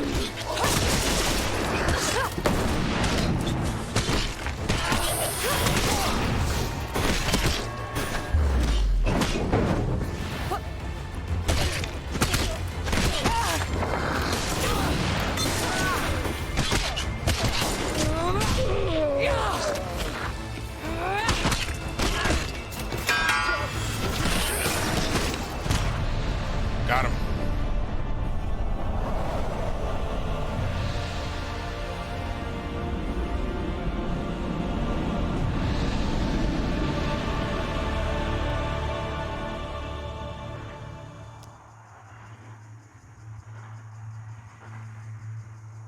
Captain Fenwick rests against a pillar and wipes the blood from his sword. You have my thanks, mercenary. I've little doubt after today that you are a true friend of the Empire. He clasps your hands gratefully. Truly the Emperor can rest easy with such a capable warrior so close to hand. With your main quest complete, you turn your attention to other tasks. Thieves are now stronger in combat. The time has come for you and the mapmaker to part company. He pieces together all the rough sketches he has taken during your time together. This will be satisfactory, he concludes after some time. He offers you payment and leaves to continue his work. You return to the tavern where fates and wages were determined weeks ago to find the same pair of adventurers still spouting tales of their prowess. But seeing you, the large warrior gives a hearty laugh. Still alive, my young friend. You're a good sport. Let me get you a tankard and you may regale us with more outrageous claims of your abilities. The pair hand over your winnings for going through with the bet. Not bad, mercenary, the thin adventurer says, but I'll bet you're not brave enough to accept another wager. Your companion sighs heavily. Alaclus is finally roused to a decent state whilst traipsing through a lavender field. Mercenaries, he groans, swatting a bundle of purple flowers in his face. A big horse. After listening intently to his croaky mutterings, you both head back to the village of Dangarnoon with his brilliant plan. The plan is pulled off to perfection, just as Malakalypse had described. The large horse was a particular stroke of genius.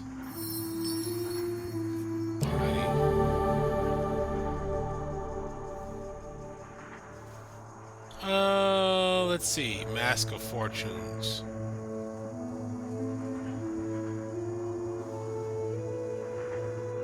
I kind of want to keep the Frontier Barboot, though.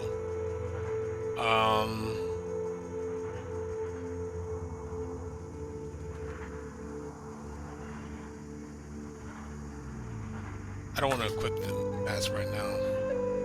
The bard sings of your deeds. Mercenaries are chased out of town screaming. Your first adventure is complete. From here, things will become more difficult. What adventure will fate hold for you?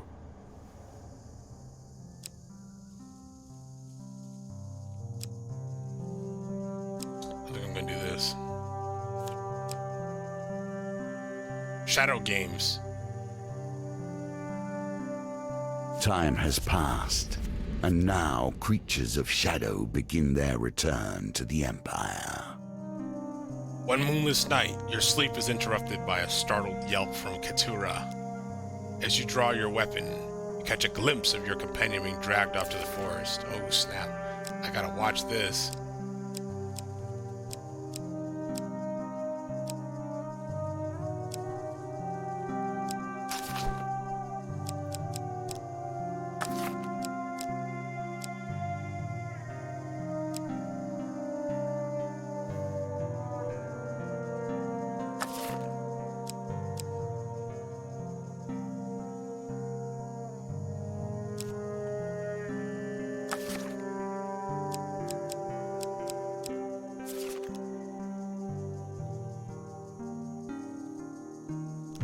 In the darkness, you quickly lose track of your prey. Stopping to catch your breath, you strain to hear anything useful, some clue to guide your way to the darkness. Too late, warrior, a voice whispers in the darkness. Avigor, Lord of Umbra, has chosen your friend to join him for a feast under the next full moon. And what a feast it will be. With that, the voice and your companion are gone. You stand alone in a dark forest. This is a good time to add trials, before time has passed and things have become more difficult. Interesting.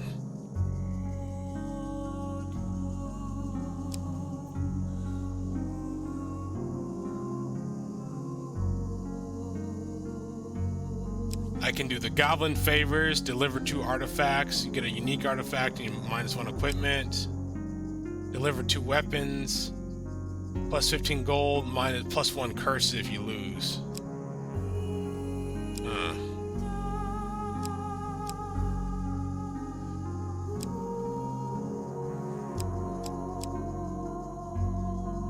All these make it really hard. I might add all 3 of these, but just to try it, just to see if I can do it.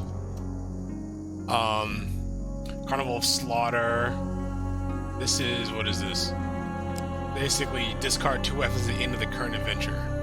I gotta get rid of 2 weapons, but can only get 15 gold? I don't know. Goblin. Discard 2 artifacts at the end of the current adventure succeed. QB will join you in combat for this adventure. Oh, that's cool. Gold ransom. Discard 27 gold at the end of the adventure. Yeah, let's get the goblin. I mean, if I fail, you lose fame. If you succeed, you get 30 fame. That's a ransom, so that means I gotta get 27 gold. I don't know if I can get 27 gold by the end of this, but we'll see. If I fail this, I get a curse, so that sucks. Carnival Slaughter. But I kind of want to unlock all these, so I'm almost going to add all these actually and see what happens. I might be biting off more than I can chew here. But I'm going to see what I can do. So, yeah, let's start that.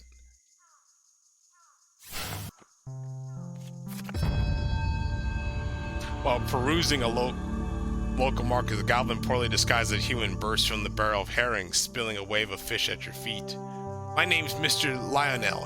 His wizened face grins at you with a hint of madness. I've been waiting for a century for you. The old goblin gives you a kindly pat. There are those who would see me killed for my share of the broiled scrod trade.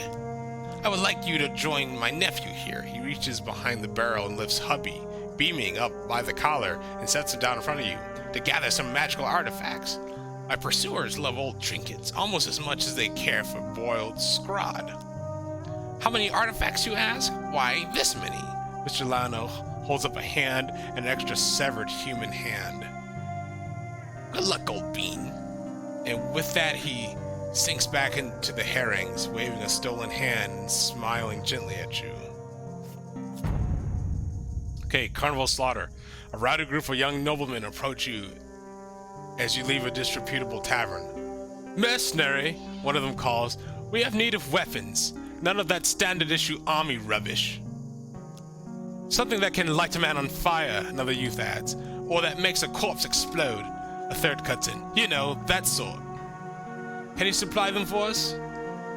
We need them by the first night of the Carnival Slaughter so we can enter the arena battles. We will spill blood like the mighty Callus, and none will stop before us. They begin a lively chant involving bloodshed and glory. You agree to the task as they continue on their way into the tavern.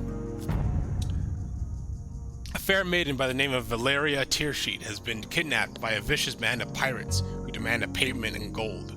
You set out to meet them at the remote ruin. As you descend, your decisions here will become your lifeblood. Alright, I'm gonna need gold for one. I need a blessing. That would really help. A blessing would be a really amazing thing. But I'm really gonna need some gold, so the arm wrestling. I'm also gonna need blessing would be nice. Okay.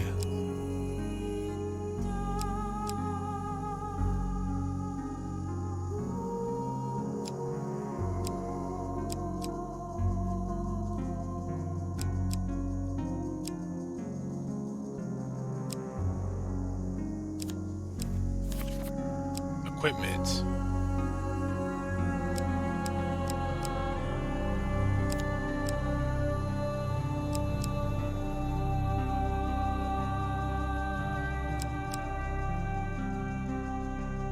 That gambler's jewel is useful, man.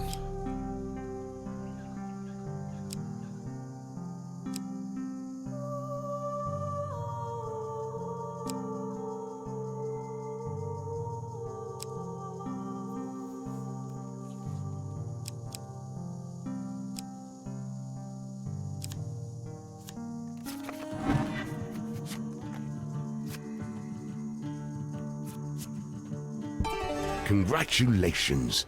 You have not fallen at the first hurdle. Now your decisions become more pressing.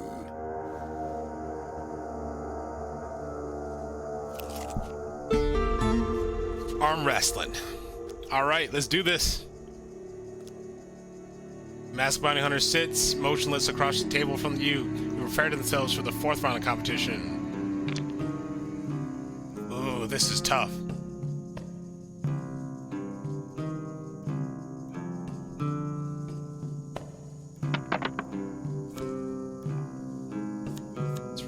that one.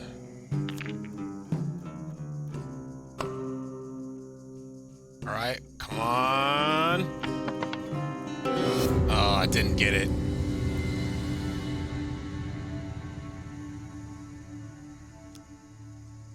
You lost the 4th round of competition, brings a modest reward. You take the less reward for losing the competition of strength. When you return, a new contest will begin. Sacrifice.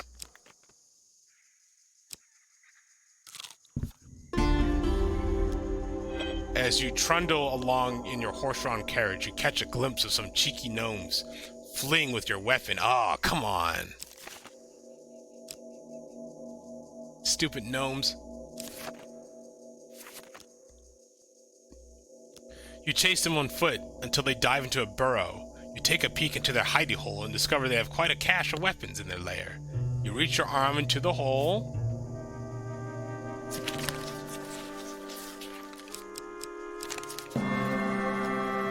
It feels like there's someone in there. You grab hold of a pair of pointed boots and tug, unearthing a short, stumpy torso attached to the grinning head of a goblin. Hello, I'm Hooby the Orphan. What's your name? Why does your face look like that? Have you seen my horn? I don't find that the great worm will eat the world. Okay. Startled, you lose your grip. Just checking my streams here, my messages. Startled, you lose your grip on the goblin. He lands flat on his back with a strangely heavy thud and then leaps to his feet, unperturbed. Though his face is creased and wrinkled, he seems much younger than the goblins you met before. He dusts off his waistcoat and places a rough hand in yours. If you help me find my horn, then I can help you. When Hooby is your companion, he can recharge a bomb artifacts from the campfire. Hooby grips your hand painfully. Let's be friends forever, he says. You suppose there's room in your party for him. Even if there wasn't, the young goblin has attached himself to you quite firmly. A goblin, and worse still, a young goblin. Let us hope this is the last we see of him.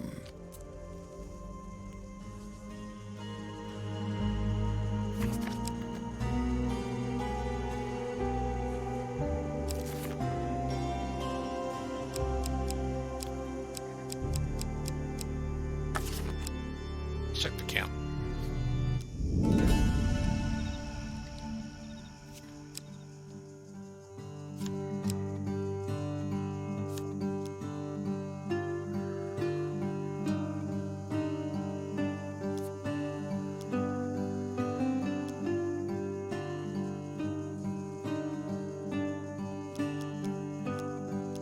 Change appearance.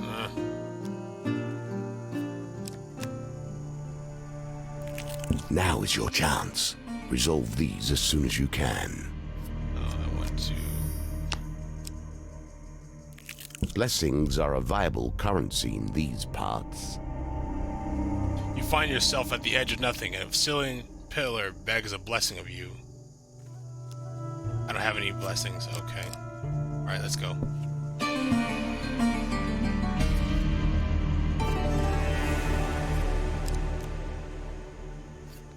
Alright, let's see. Let's check. Let's go west.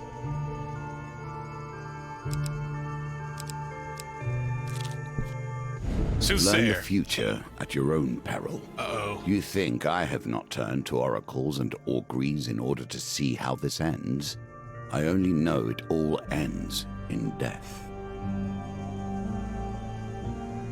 You're about to embark on a quest from the mayor of a small town when a young, strangely dressed woman shouts to you, "Beware, stranger, for I have seen your future and danger awaits.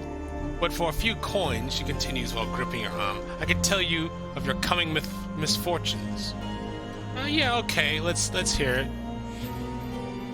You hand over the coins and they vanish to the woman's robes. You lose 4 gold.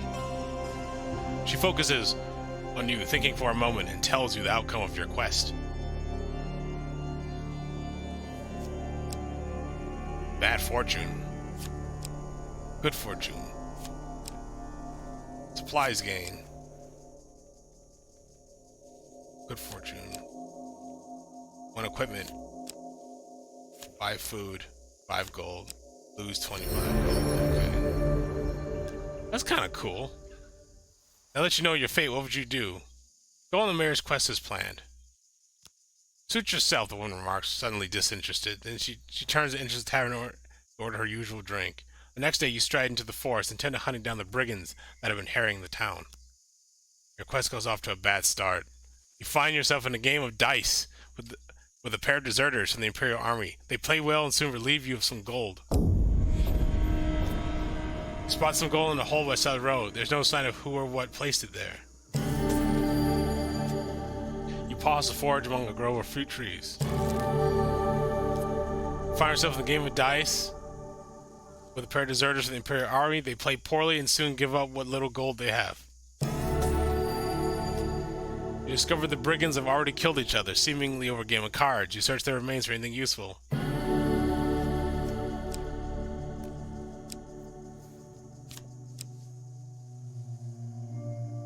Alright, victory, nice. When all is lost, artifacts like these represent a chance to turn the tides. Begin your journey back to the village. You take pity on a pair of 50 children who appear to beg for food.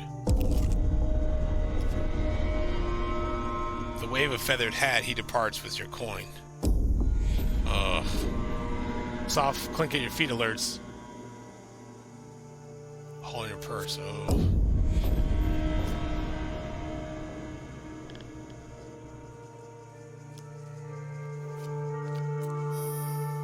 Wow, that was not good. I probably should have not taken that quest. I lost a lot of gold in that. See, now I gotta buy gold. I gotta buy food.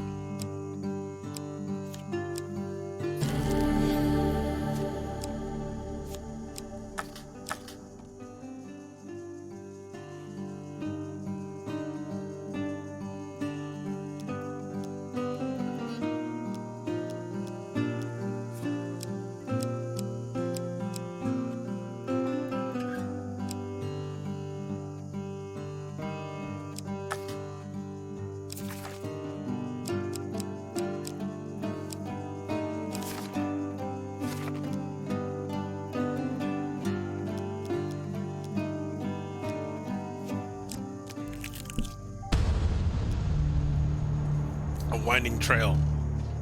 Suddenly, a tree falls across your path, blocking the way ahead. Weapons bristle from the trees around you. Wielder's face obscured by the undergrowth. Ah, come on. Who could this be? Ah, assassins.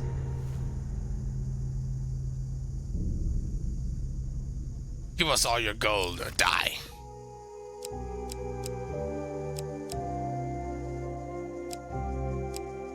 See. You know, I could beat these guys. I kind of want to beat these guys, man, because you guys are annoying. But I could die. This could be the end of it, so you gotta be careful about that. I might just pay these guys, then they run off. If I fight them,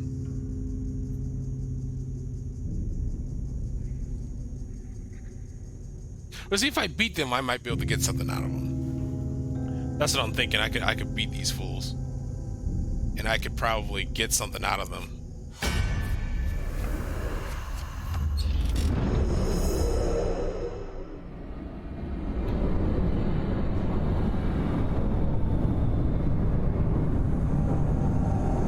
My voice is getting a little. I need some water. Reading all this dialogue.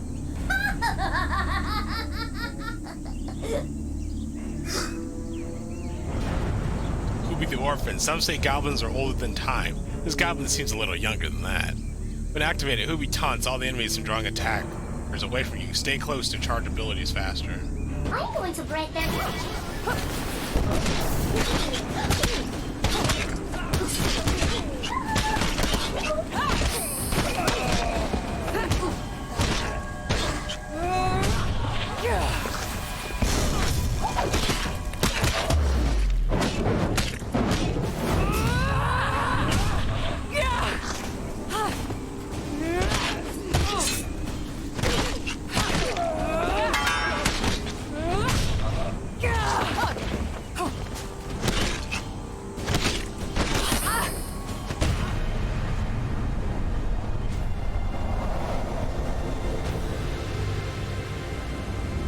this game is no joke.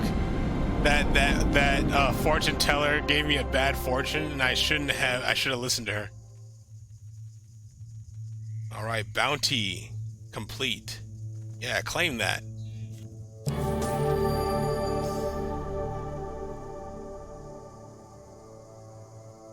With the cowards subdued, the thugs plead for their lives.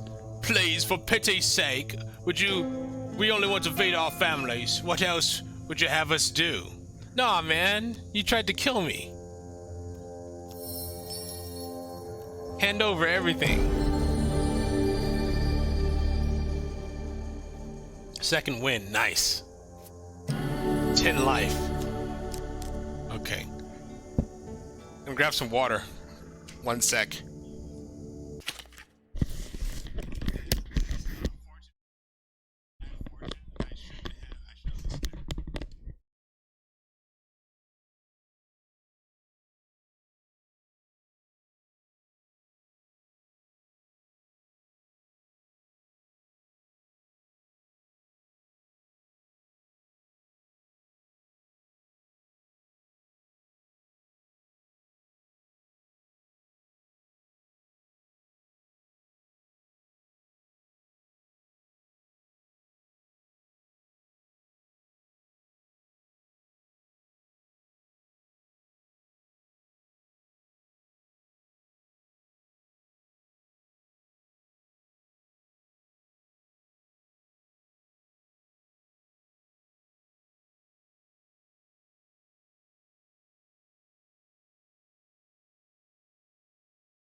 All right, back in the fray.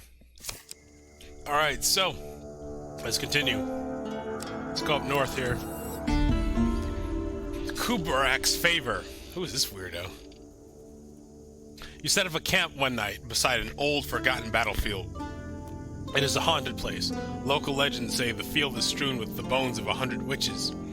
Your supper is interrupted by the arrival of a strange horned creature. Greetings, mortal. My time here is limited, but I wish to offer you my aid.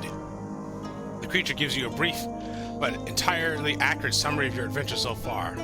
I like you, human, it says, peering at you intently with unblinking eyes. I want you to succeed and fulfill your destiny. Let's bargain. Wait, what? Gain 2 pieces of equipment and gain a curse. Ah, interesting. So I can gain 15 food and lose fame. I do need food. You can gain 40 gold and lose 10% max life. I could gain 2 pieces of equipment and gain 1 curse. Well, here's the thing. I do have this quest of a ransom. And this gold is gonna really, I'm gonna really need the gold. But I also need food because I got 1 piece of food left. And I'm gonna have trouble moving without food. So let's try gaining the food because I need food. Ho, ho, ho, ho, you make a poor apprentice. Cultivate focus. This dude's talking smack. Okay, alright. Let's see, gain 2 pieces of equipment. I don't know, man. I almost want the food because I'm low on food and I don't want to keep on spending money for food. Yeah. I hope you've helped your quest in some small way, Kubrak comments. Now, for your side of the bargain. You lose 6 fame. Yeah, that's not much. Farewell. Satisfied this payment, Kubrak says, farewell, hero. Perhaps one day our paths will cross again. Okay. Alright, cool. They appear without warning, ducking forth from the shadows. You guys. Great honor. For your friend to be chosen by the master, there must be no interruptions to the feast.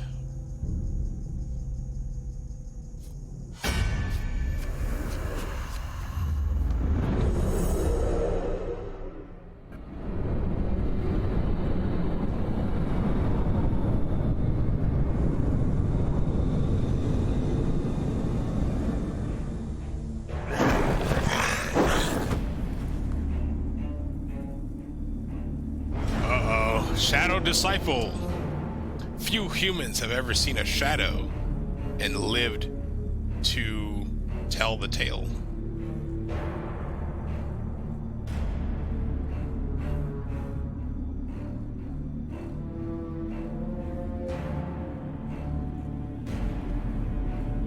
Alrighty, so. Alright guys, if you have the link to the stream, I know this is a unlisted stream, but if you have the link, you can share it. More people can watch. I might make it public, but I'm just testing some things out, so. Okay. Few humans, disciples can induce blood madness, so blood madness.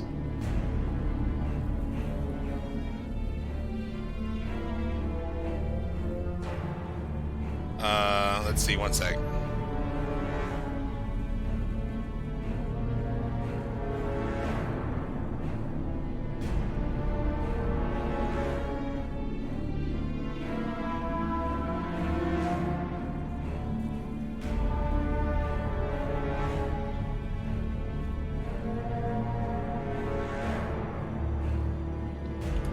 Okay, so let's do attack them. Okay, let's get these guys out of the way.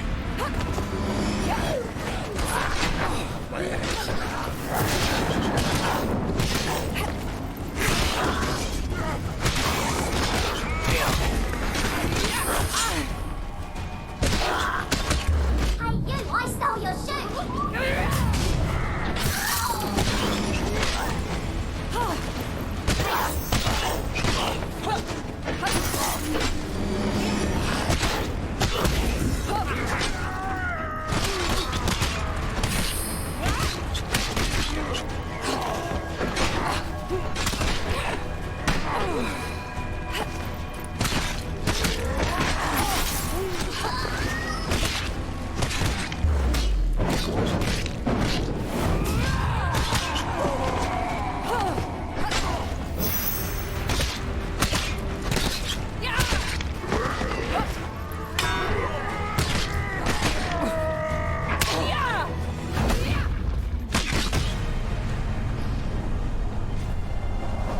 Yeah, so blood madness is like berserk, yeah.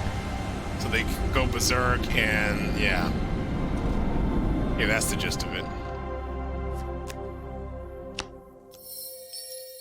Combat damage from equipment. Research any clues to Katura's location. Find a scroll of parchment. It appears to be an order for 12 barrels of wine to be delivered to an address in the most opulent sector of the capital.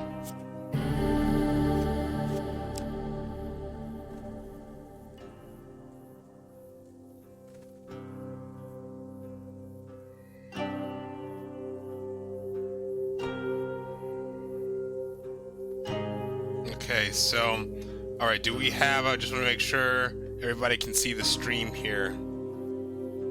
All right, so just a moment here. I just want to double check something here. Make sure everybody's seeing this stream. So, clear, you see. Just a moment, guys. I'm just double checking my, my stream here.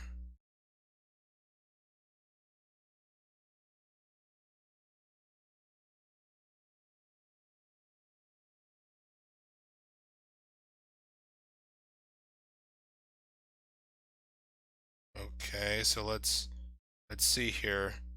I'm getting a little bit of technical difficulty. This should be okay.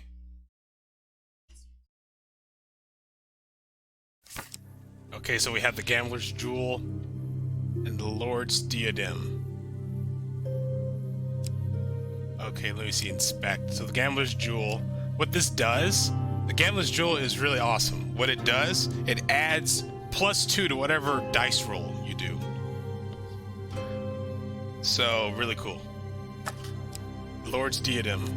This slows down precision gambits, which is useful, but not as useful as the Gambler's Tool. That's the more useful tool to me.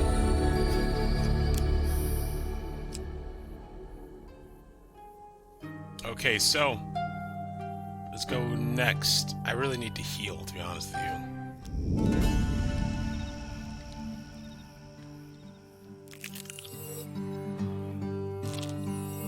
I don't like having my health so low.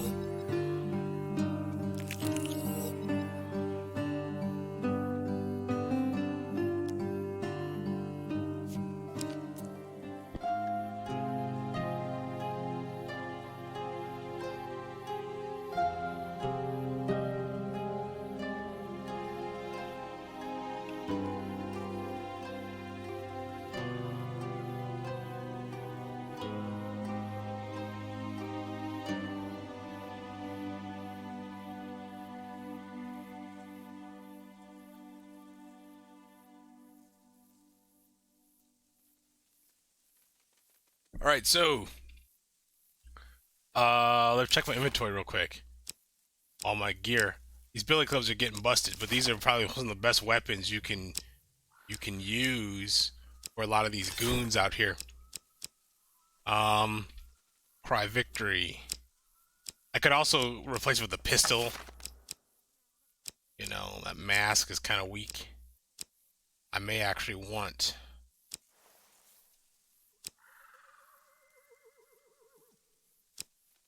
One thing that you do with the Frontier Barblet, let me inspect it. It reveals every encounter card of the Gambit reveals one random encounter card on the map. So that's kind of a useful thing. Oh yes, a blessing. All right, what do I need? Swift Justice. This is damage buff. Deal 30% damage. Let's see, deal 30% damage. In the next comment, then discard. Let's see, Beggar's Charm. Personally, I would prefer a permanent blessing over a temporary. Gain up to 20 gold at the beginning of the new map if you have less than 20 gold. That's good. That's darn good. Monk's Vitality. If your max life is less than 150, you may discard food gain or equipment gain to receive max life. Gold Zealot. Receive 15 life every gold gain card you receive. There's some really nice blessings here. Alright, let's see. Gold Zealot. Really, I'm thinking this is probably better, that Gold Zealot, because, you know, without life, you're gonna die. Obviously. Goes without saying. Let's see, Permanent Blessing. Any number of blessing can be equipped at any one time. Well, yeah, I feel like this is like the nice thing. Is it, or does this add? Okay, this is adds to max life. So amongst vitality, actually, it's kind of nice.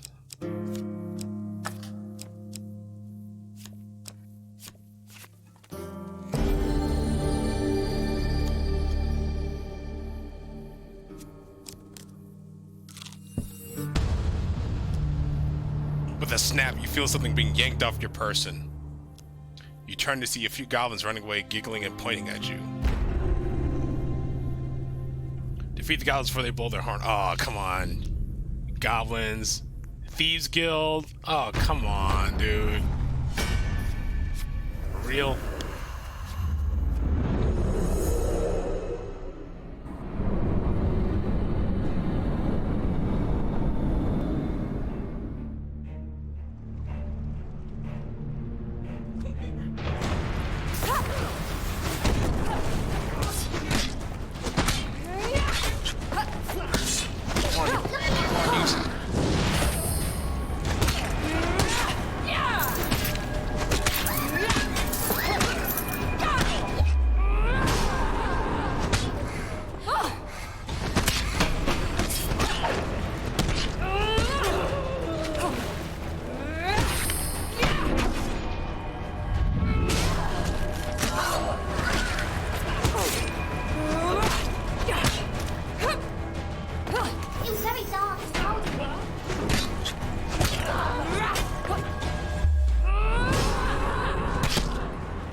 Okay, so I apologize if the stream is getting a little wonky. I don't know what's going on my end. You take back your billy clubs from the unconscious goblin. As soon as you do, you as a splutter. The goblin in question awakes and flips away from you. Giggling, and escapes the forest.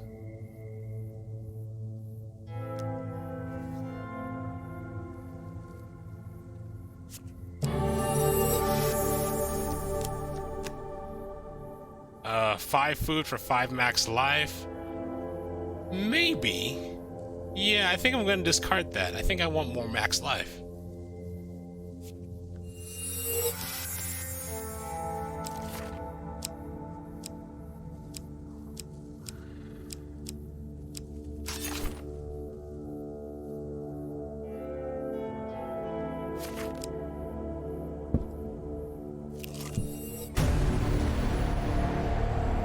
Midnight Feast advance. You arrive at the manor of the House of Avigor, Lord of Umbra, just in time for the full moon to begin its ascent into the night sky. I gotta fight some shadow dudes. I gotta be careful. I need something that's fast.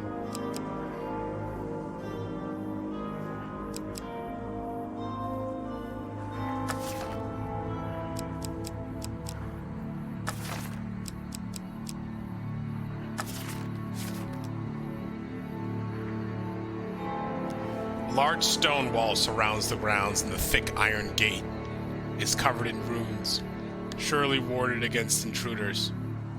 It seems that the residents in this neighborhood are unconcerned with the official ban on magic. You find a servant's entrance and manage to slip inside. You stealthily make your way through the mansion looking for Keturah. Too late, you realize your presence has been detected. Here to join your friend? Avigor, Lord of Umbra, inquires, entering the room with a smile. Your friend is alive and well, Avigor says, bringing Keturah forward, bound in chains. I will feast well on both tonight.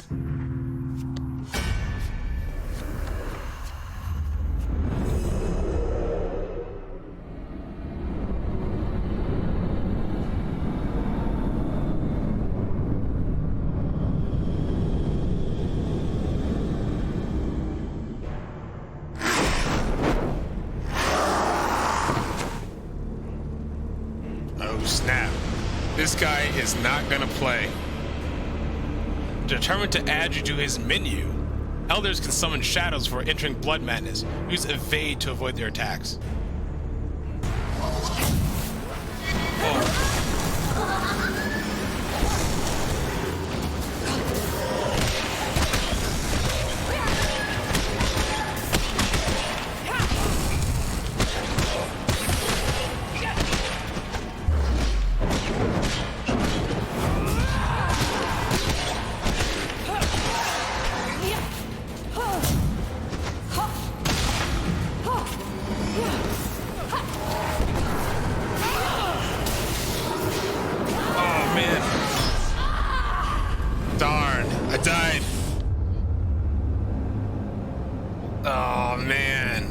That was tough.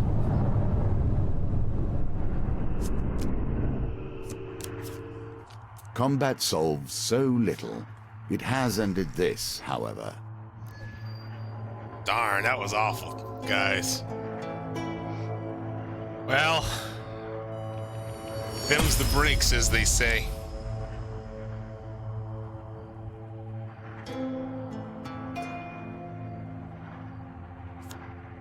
Flintlock pistol. Revisiting Filling the Gunsmith. Blunderbuss. A Vaultonville Fine Baked Goods. Alistair's Antiques.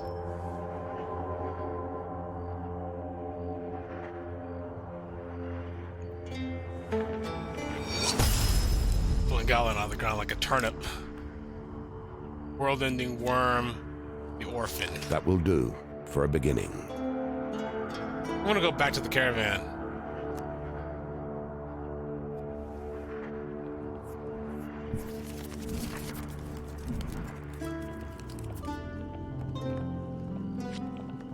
So actually, one thing I can do another campaign if that's easier. I need to grab some water. Oh, it's really thirsty.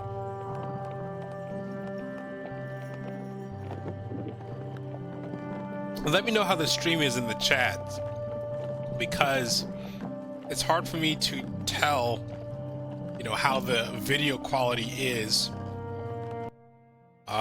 So one sec here. We're just checking my settings here. Like I said, a little hard for me to tell settings.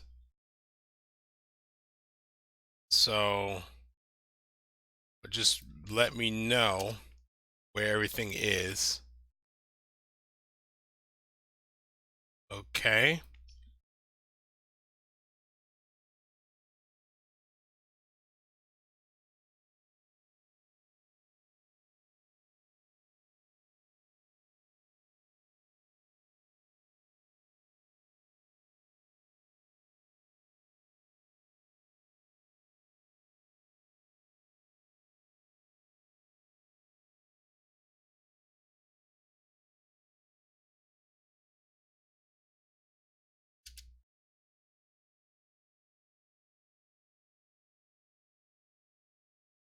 So that's all. Just let me know in the chat box or what have you.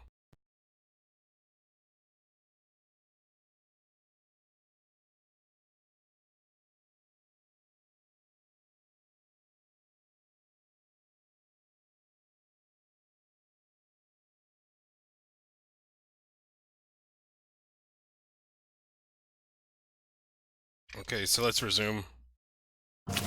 Okay, so all right, let's do campaign. Okay, so I defeated the full magician, high priestess, empress, emperor, hierophant. Now the lovers. Let's check what this lover's about. So you have skeletons. We know that we got some skeletons. Keep Oswin safe from his murderous lover. Interesting story. Okay, so crowd control. So we gotta have some artifacts. We know that. We're gonna probably want something with just kind of clear and fill. We're probably gonna want something. Yeah, so axes are pretty good against skeletons. Merchant's ring. Probably that's gonna be good. Equipment, we're gonna see. We want anything that's good against skeletons.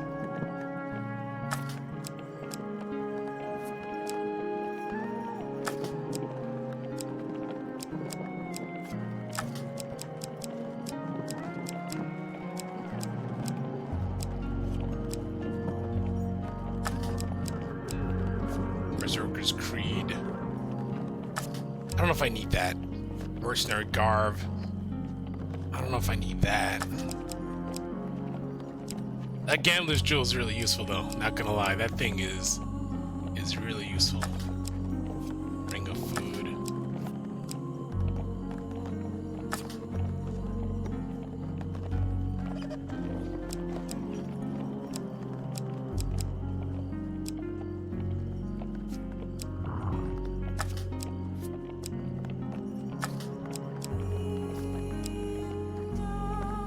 Food gain. Well, I don't know. I don't need that. Mask of Holy Fortunes. Gambler's Jewel. I saw this Gambler's Jewel, man, is really useful. That thing, I almost don't want to go anywhere without it. Let's see.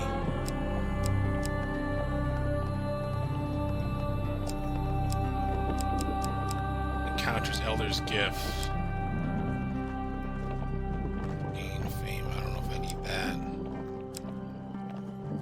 Shame.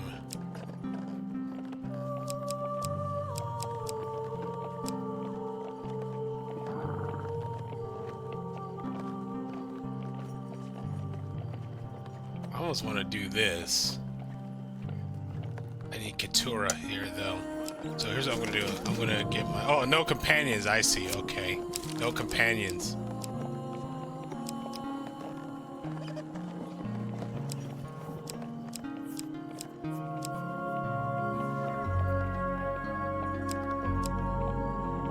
I'm gonna sort this So I basically need something that is, well, one that's new to be useful.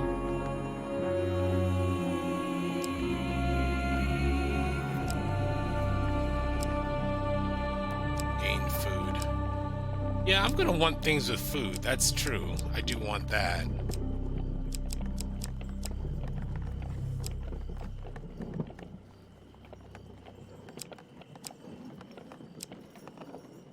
And let's see this. Alright, I think we're good. Let's do it. In the darkness of my temple, I labored upon this game, devoted to its mysteries, plundering its secrets, crafting it anew for every foe who faced me. If I have ever loved, it is the love of service to a greater ideal. Okay, so we're narrating the story. And that's how we found love. In retrospect, the potatoes had nothing to do with it. I merely wished to speak of their starchy beauty. 3 moons ago, you came into the company of Oswin, the potato farmer.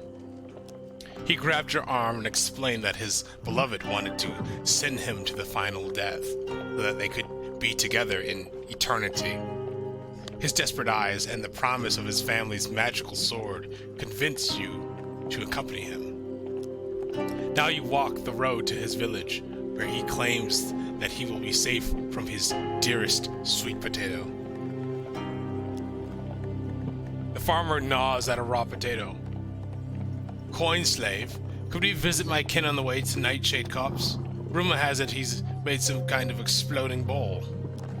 He scribbles a note on your map. Exploding doodads. Okay. The farmer crunches thoughtfully on a potato. Ask him if visiting his uncle is necessary. Yeah. No, but he tends to be quite crabby if I don't visit while I'm in the area. Ask what happened to his farm. Well, my farm isn't here. It's in Nightshade Copse, where we're heading. I was merely visiting the city for the region's biannual root vegetable festival. Okay, this guy must really like potatoes. I wonder just how easy it will be to keep Osmond alive. Ooh. Merchant's ring, okay.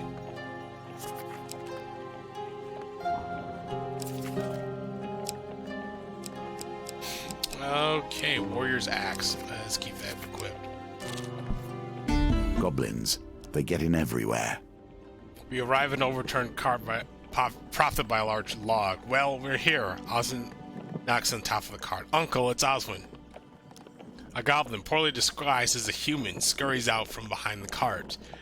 You note no surprise on either Oswin nor the goblin's face. Oswin, my boy, have you come to see my exploding doodads? And before anybody can agree or protest, the goblin pulls a lit bomb from his robe and flings it into the forest. The bomb explodes spectacularly against a boulder. You dare! The goblin squints at you. Watch out for monsters. The forest is simply rife with them. He taps his staff upon the ground and undead begin to crawl from a swirling portal. The goblin gives you a genial smile as he places a bomb in your hands. He pats Osmond on the arm and then jumps into the portal with a little whoop. Holy Purification. Infinite. Oh, nice. Throw a bomb that causes 80 damage to undead enemies. Powerful combat item with a limited number of uses. Can be manually aimed to target groups of enemies. Portal closes, leaving you surrounded by the walking dead, holding a bomb with the potato farmer at your side. Oh, nice. Okay.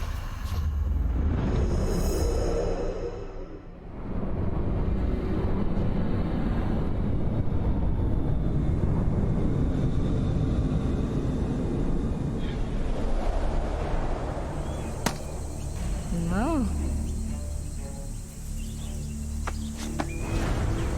Warrior's axe, barely more than a wood chopper's tool. Well, hey, that's all you need, buddy.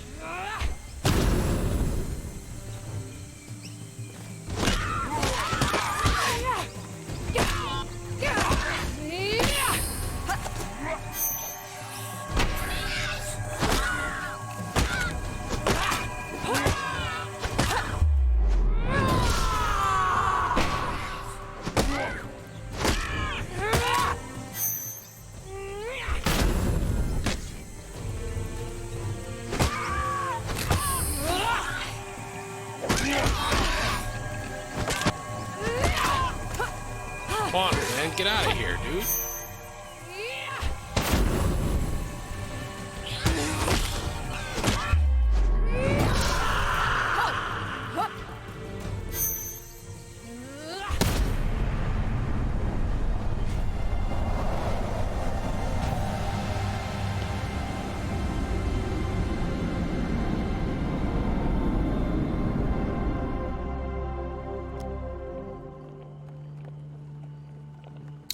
I'll take that. Osmond's uncle appears behind you without a sound, taking the curiously enhanced bomb from your hand and replacing it with a near identical one.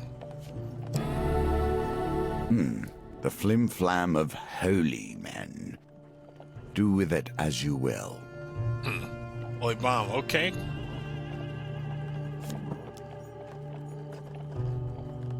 He then disappears you, gives you both a forceful pinch on the cheek and disappears under the overturned cart. Osmond seems wholly unperturbed by the happenings. You continue on your journey. Not the most reliable of companions, it would have to be said. Ah, come on. You wake one night to the sound of Osmond's muffled screams. The undead surrounding the potato farmer. They appear to be attempting a kidnapping, but are doing a shambolic job of it. One skeleton is shoving a cloth in Osmond's mouth, while another swings a sword wildly. Oh, come on. Ooh! Ah, I missed it. In the hubbub, somebody lops a bag over your head, tying it tight. You struggle for a while before passing out. When you come to, Osmond and the skeletal kidnappers are gone. Osmond's in trouble. Oh, man.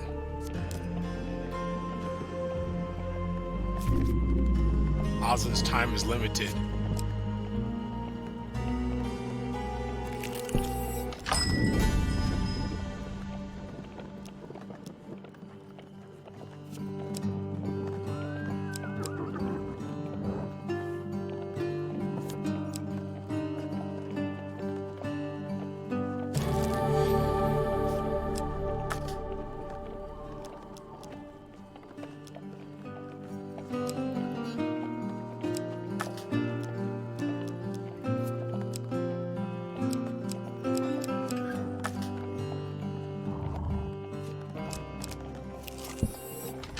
Here you will always find fair exchange. Do not overlook the many possible uses this may have. Many will not be so fair in your travels. The trading house in the capital is well known for its fair barter exchanges. People from all around the world gather to trade their wares. Welcome, adventurer. Do you have something to trade? Asked a strapping young merchant. Okay, I can trade food for equipment, equipment for food, equipment for other equipment. Okay, let's see. Trade 2 equipment for 1 new random equipment. Trade 3 equipment for 1 equipment, 2 items. I don't know, man. I don't really want to trade anything at this point. I need gold. That's really what I need is gold. But I don't really want to trade anything.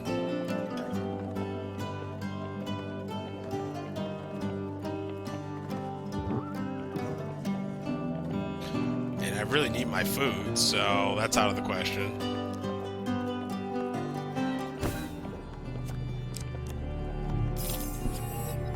Terrible things stand between you and your quest. Find Osmond face down in the forest, half-eaten tuber by his side. He's unconscious, barely breathing, his lips tinged blue. Force a potato in his mouth.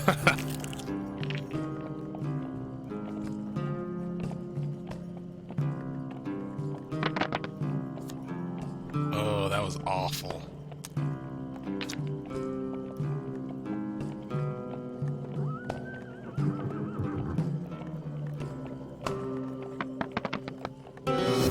I got the worst luck. Osmond remains unconscious. The potato falls from his mouth unchewed. He loses 20 life. What the heck?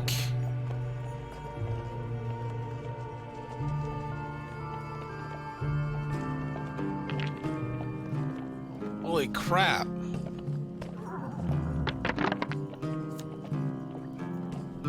Jeez, man, this is awful.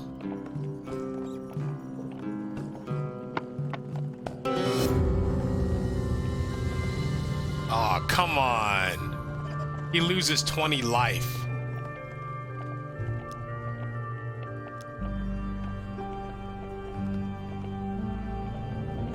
Jeez, man. He might actually die if I can't do this.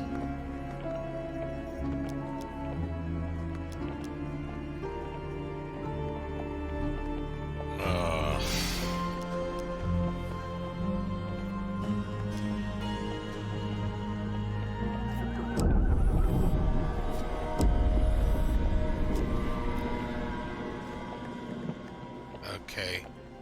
He's been poisoned. Oh boy, this is awful.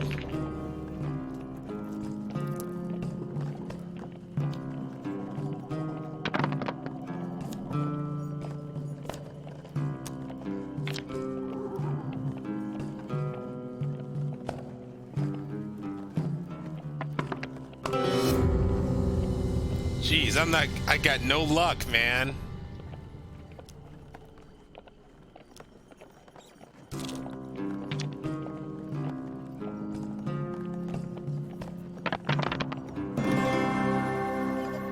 Finally, Jesus.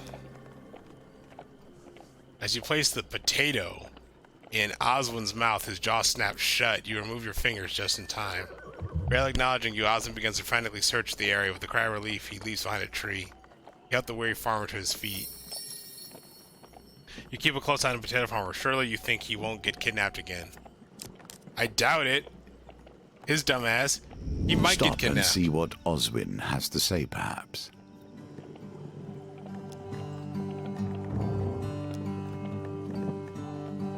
Oh man, I gotta heal him.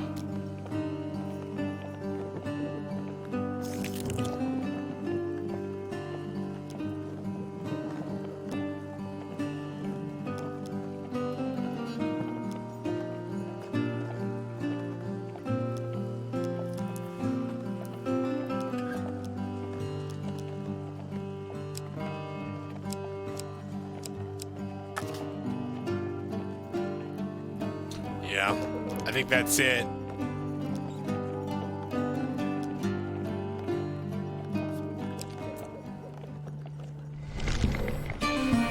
You are starving now. Every fresh encounter will cause you damage. Tread carefully. Yeah, I'm gonna have to...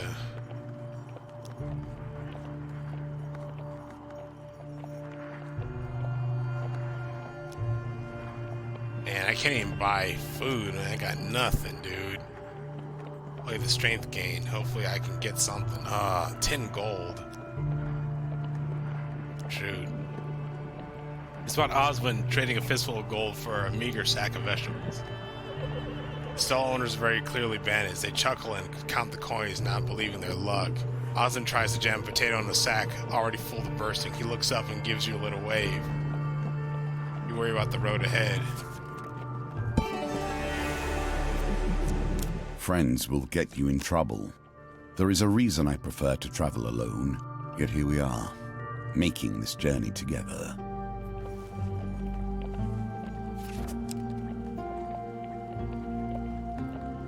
Okay, so this is pretty bad. I got no food. Oswin is 3/4 dead. And no food, no gold.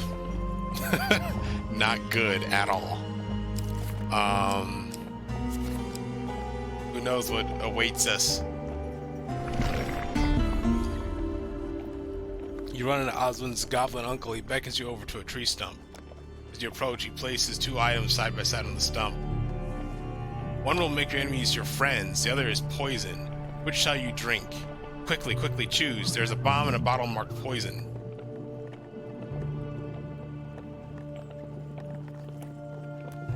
Okay. Well, the bomb. Many are traitors in their hearts. If you know men, you know betrayal. Traitor's Urge. Throw a bomb that causes enemies to fight on your side for 10 seconds. Well, that's cool. I might need that. The goblin watches expectantly until you feign drinking the bomb. Satisfied with the proceedings, the old goblin gives you a little wave and climbs up a nearby tree. Band of skeletons. Oh, the skeletons.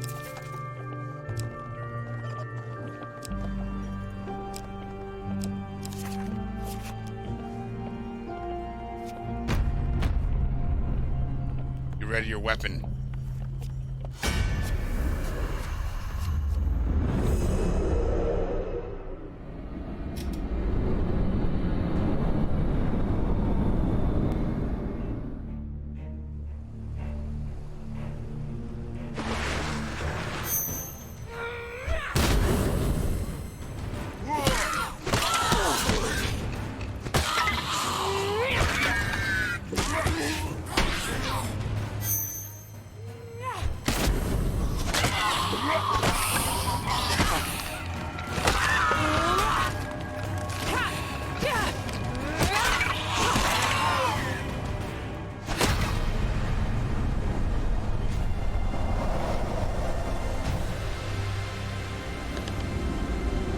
Alrighty.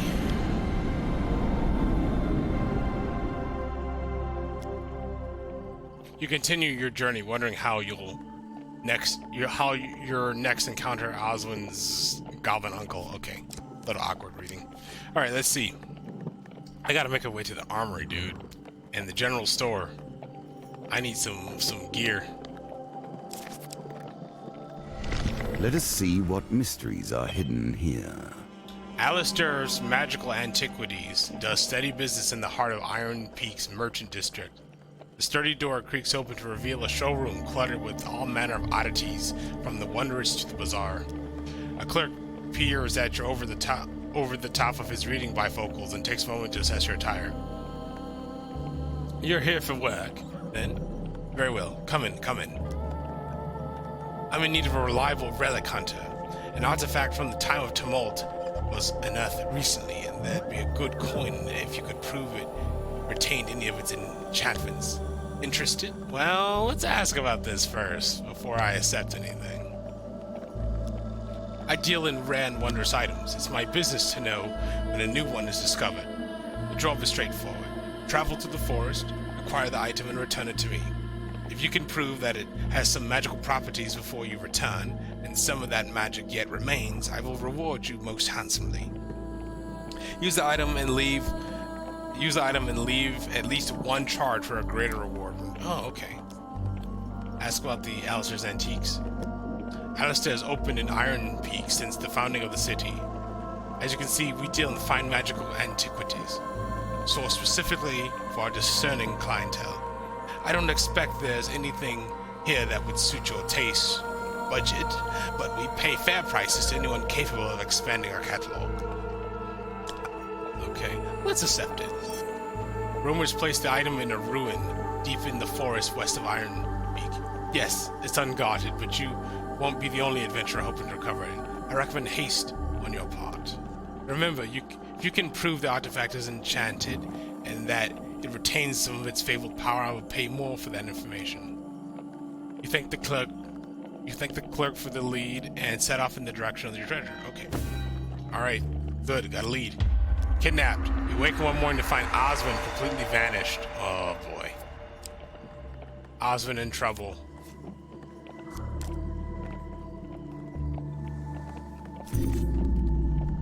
Oh man.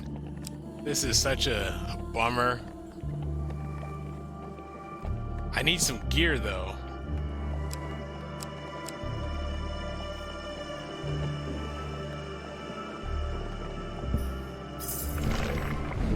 Love was always difficult. This seems more trouble than you might expect, however.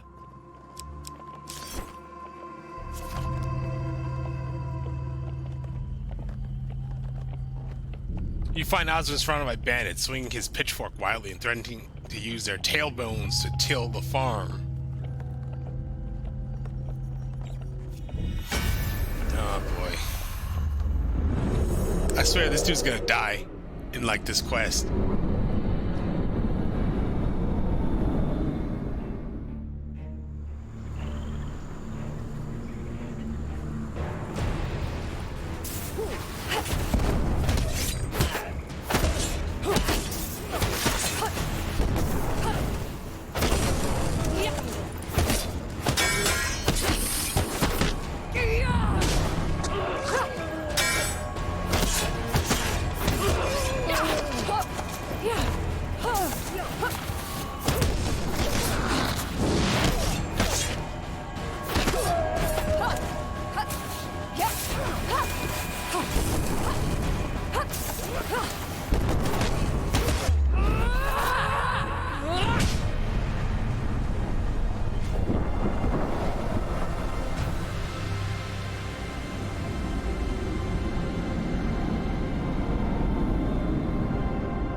You search the bodies for anything of use. What do we have?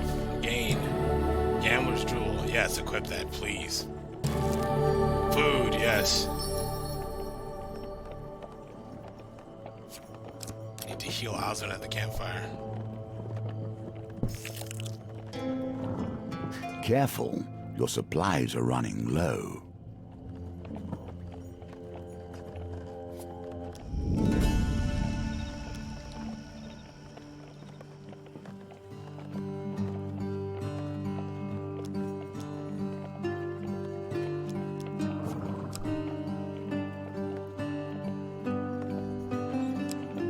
Okay, Merchant's Ring, Gambler's Jewel.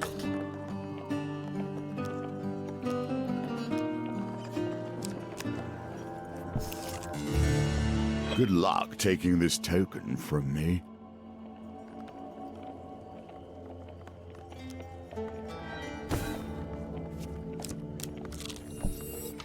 Nobility continues to reward itself, and the rich become yet more wealthy. The Palace Armory is holding a special promotion for nobility.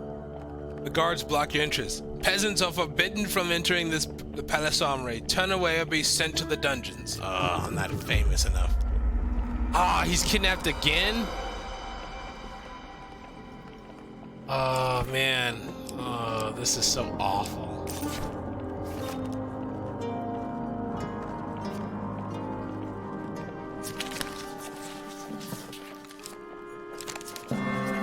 Oh, got it.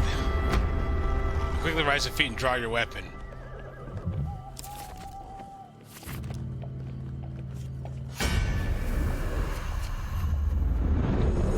This is actually like a really tough map. I mean, I am like barely making it.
A creation of a skilled gunsmith. Not a subtle gunsmith, but a skilled one.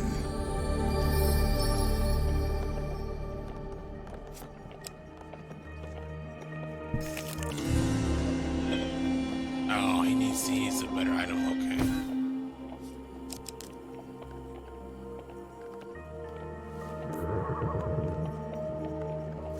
A weapon that supports strength and power with yet more strength and power.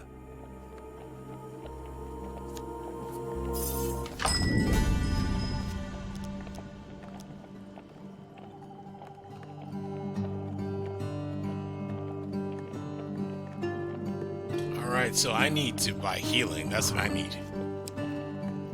Oh, I can't.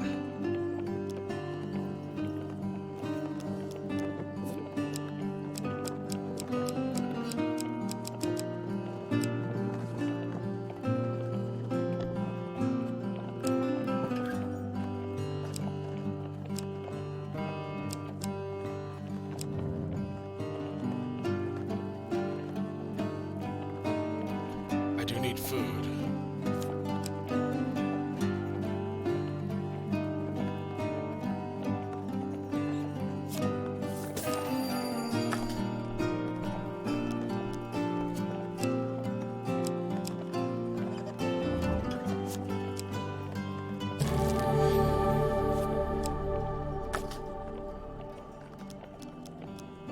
Okay, let's see. I think I'm good. I do want to check my inventory.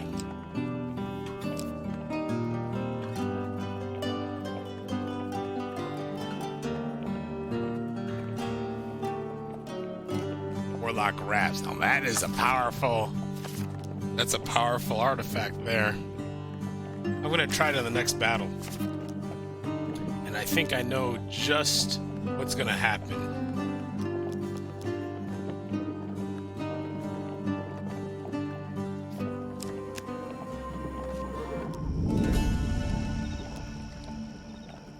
Need to heal Oswald.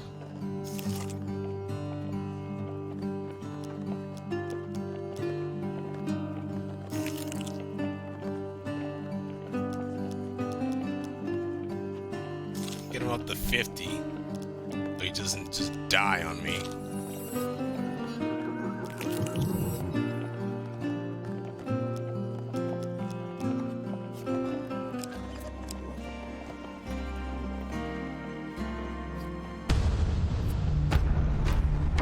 Tread carefully here, lest you fall prey to their poison.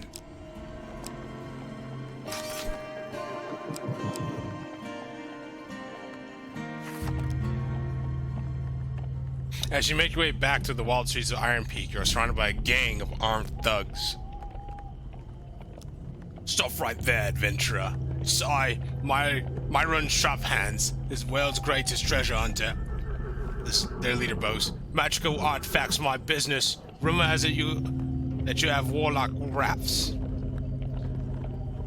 I thank you for doing the hard work. Now hand it over. I don't have it. I don't know what she's talking about.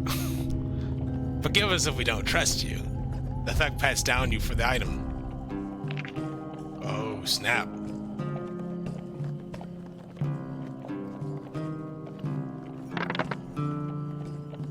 Uh-oh. Alright, I can re-roll this one.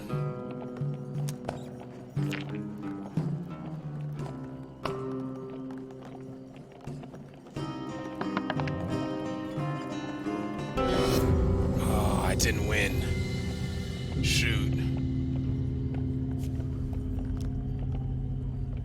Sharphand smiles. Nice try. Now get the taste of an artifact of my own. He drops an ornate brass urn on the ground. With a hiss, the urn begins to spew a noxious purple gas that mixes queasily with the city's smog. The gang moves in for the kill. Oh man. Not good. Not good. Yeah, Trader's Urge. Alright, I may just have to do this then. Okay.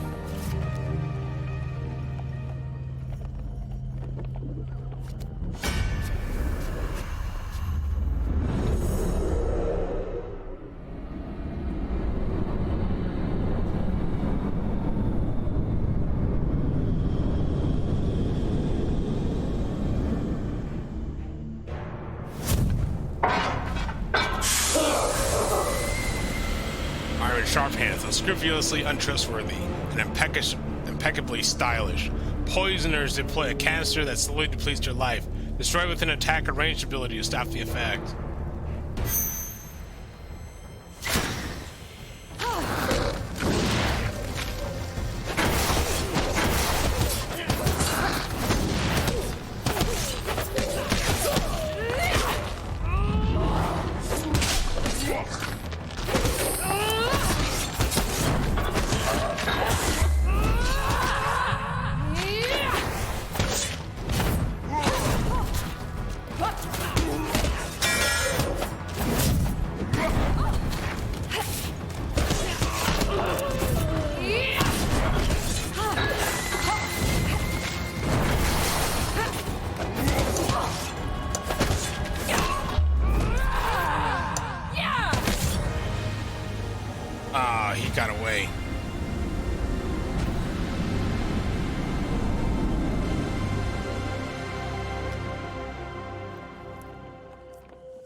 Despite your best efforts, Myron Sharphands' gang escaped the prize.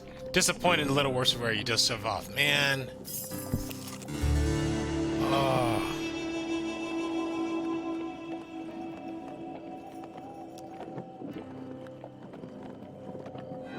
Darn. That was rough, dude.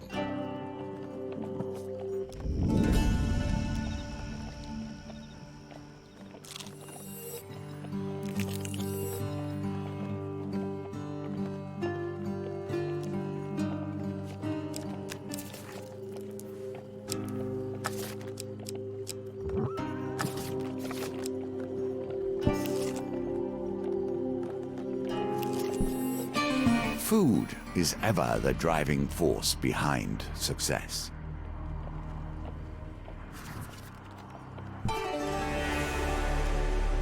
Osmond disappears briefly and returns with potato pastry. You watch him take a bite with gusto.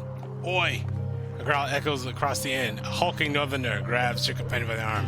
That was my pastry, little man! Oh, come on. Another fight?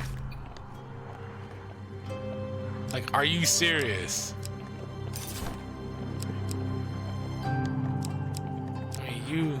I swear, man. This game is, like, getting brutal. Alright, calm down. Shit. Oh, I missed it. Damn. The Northern takes offense at your gentle cooing noises. You draw your weapon and the Northerners respond in kind. As it rushes towards you, you see Osmond hastily shove the rest of the pastry into his mouth.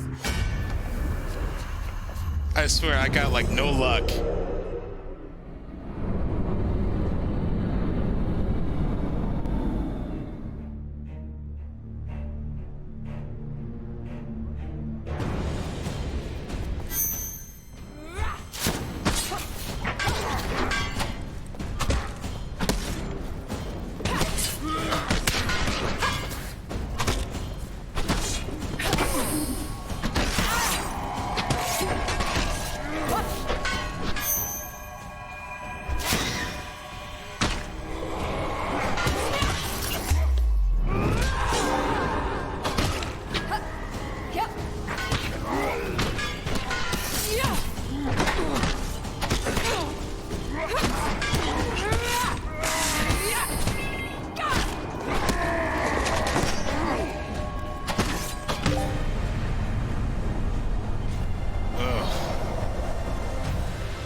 The remaining Northerners limp away, muttering threats as they go. The inn's patrons back away nervously as you return to your seat. Rest a while before continuing your journey. You've got to be kidding me. Oh, jeez. I got, like, no health.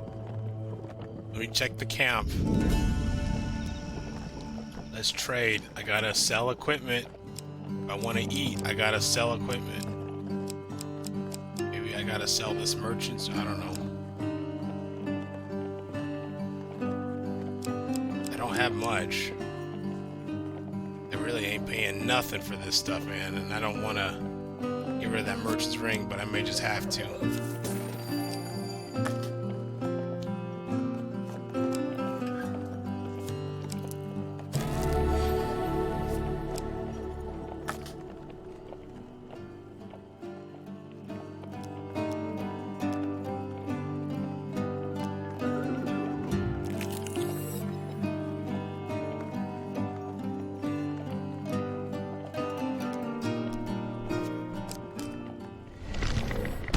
Wits or weapons? Perhaps both will fulfill you here. Yeah, I'm pretty much gonna die. As you approach the bridge high in the mountains, you see that it's already occupied. From your viewing angle, you notice that the bridge structure has been damaged. Uh-oh. Alright, let's see.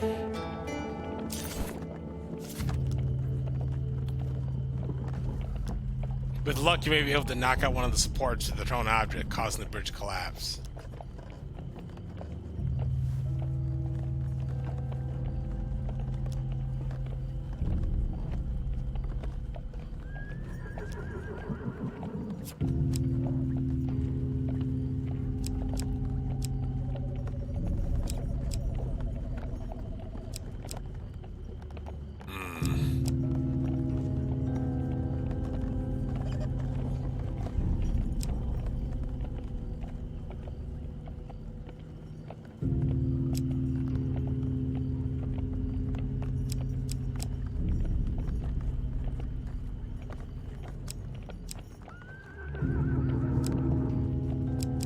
What to get rid of?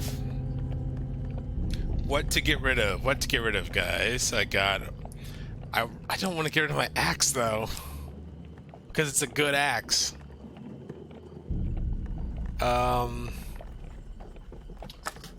Trader's Urge.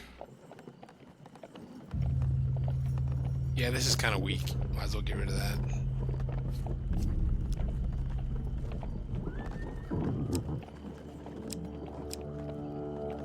Okay, let's fight,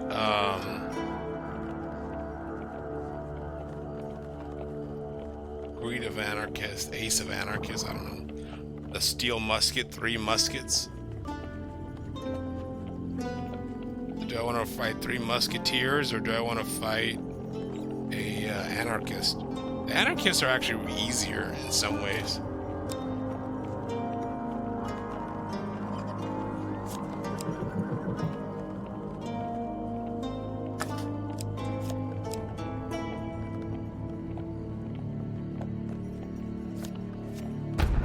Your artifact is empty now and will be of little use to you here.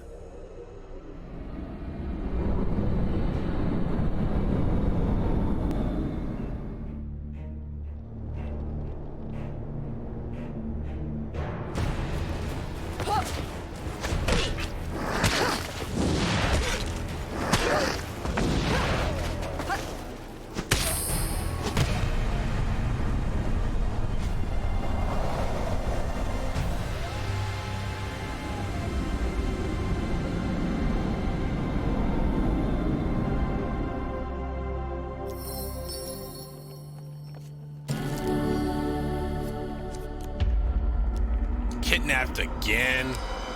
Oswin in trouble. Do you see this? Do you see this nonsense? Oswin's time is limited.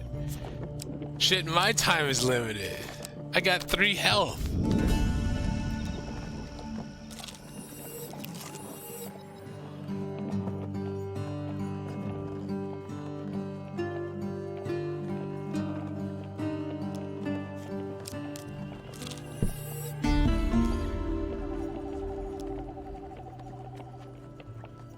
An artifact, if you will.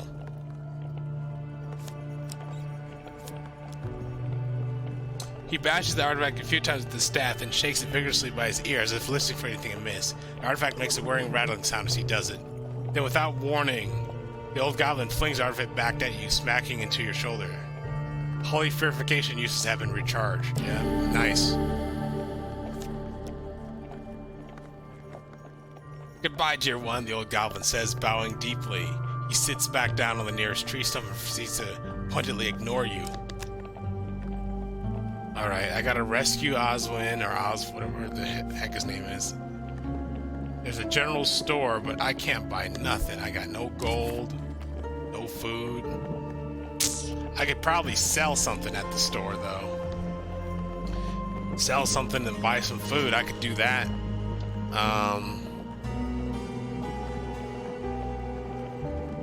Because I'm almost certainly gonna die. Starvation has been the end of many adventurers. So here's what we're gonna have to do. We're gonna have to. I really need to buy some healing, but I You gotta. should buy food. You can't, of course. Or need to sell something. No, sadly, I may have to sell this.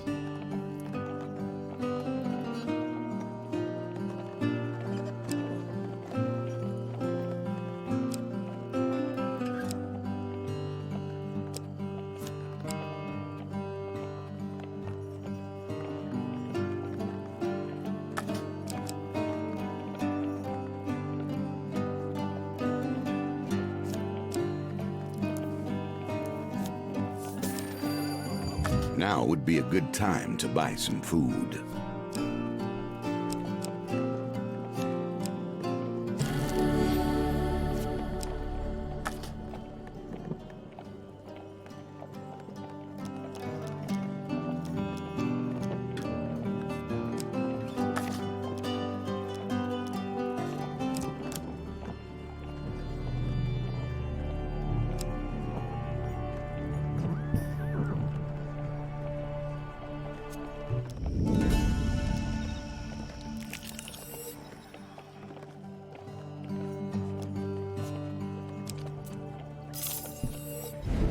he will keep getting himself in trouble, it seems. You find Oswin on the road, shoved along by northerners from the Dainty Fox. Okay, so he's gonna fight some northerners. Ugh. Oh dear.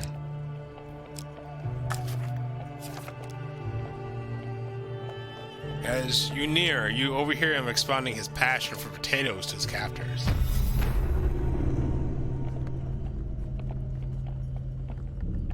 One shouts at him to be silent, another draws a weapon menacingly. I could try to defuse the situation, but Oswin is just awful. Okay,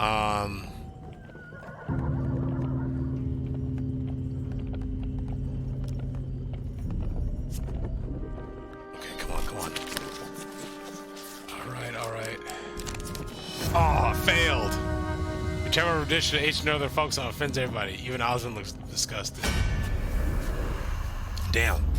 See, I'm telling you, this game, you can just get some luck. If you don't have luck, man, just awful.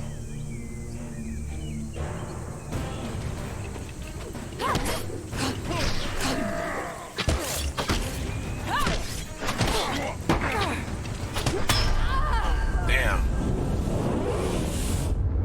All right, I died.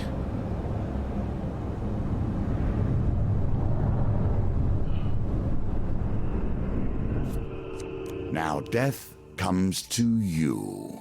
This story ends here.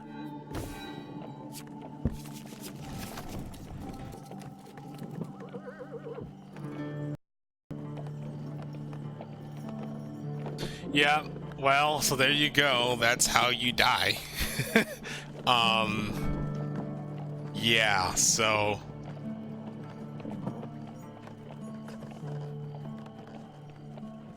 kind of sucks.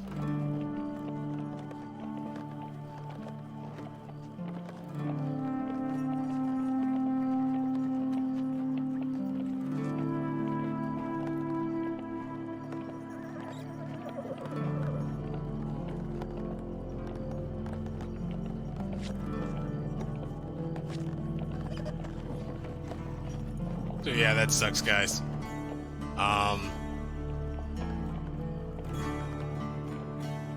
Unfortunately.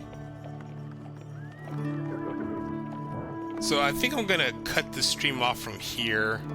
I played quite a bit today.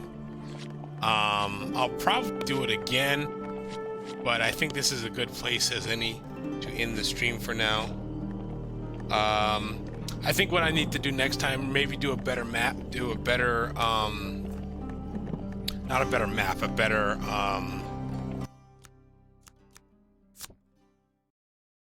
a better deck. I think that's what I would need, probably, is a better deck. There you go, guys. That's Hand of Fate. I'll probably do this again, maybe tomorrow. So, be sure to join in. And, looking forward to hearing from you then. All right, so we're gonna call it a day. Thanks for watching.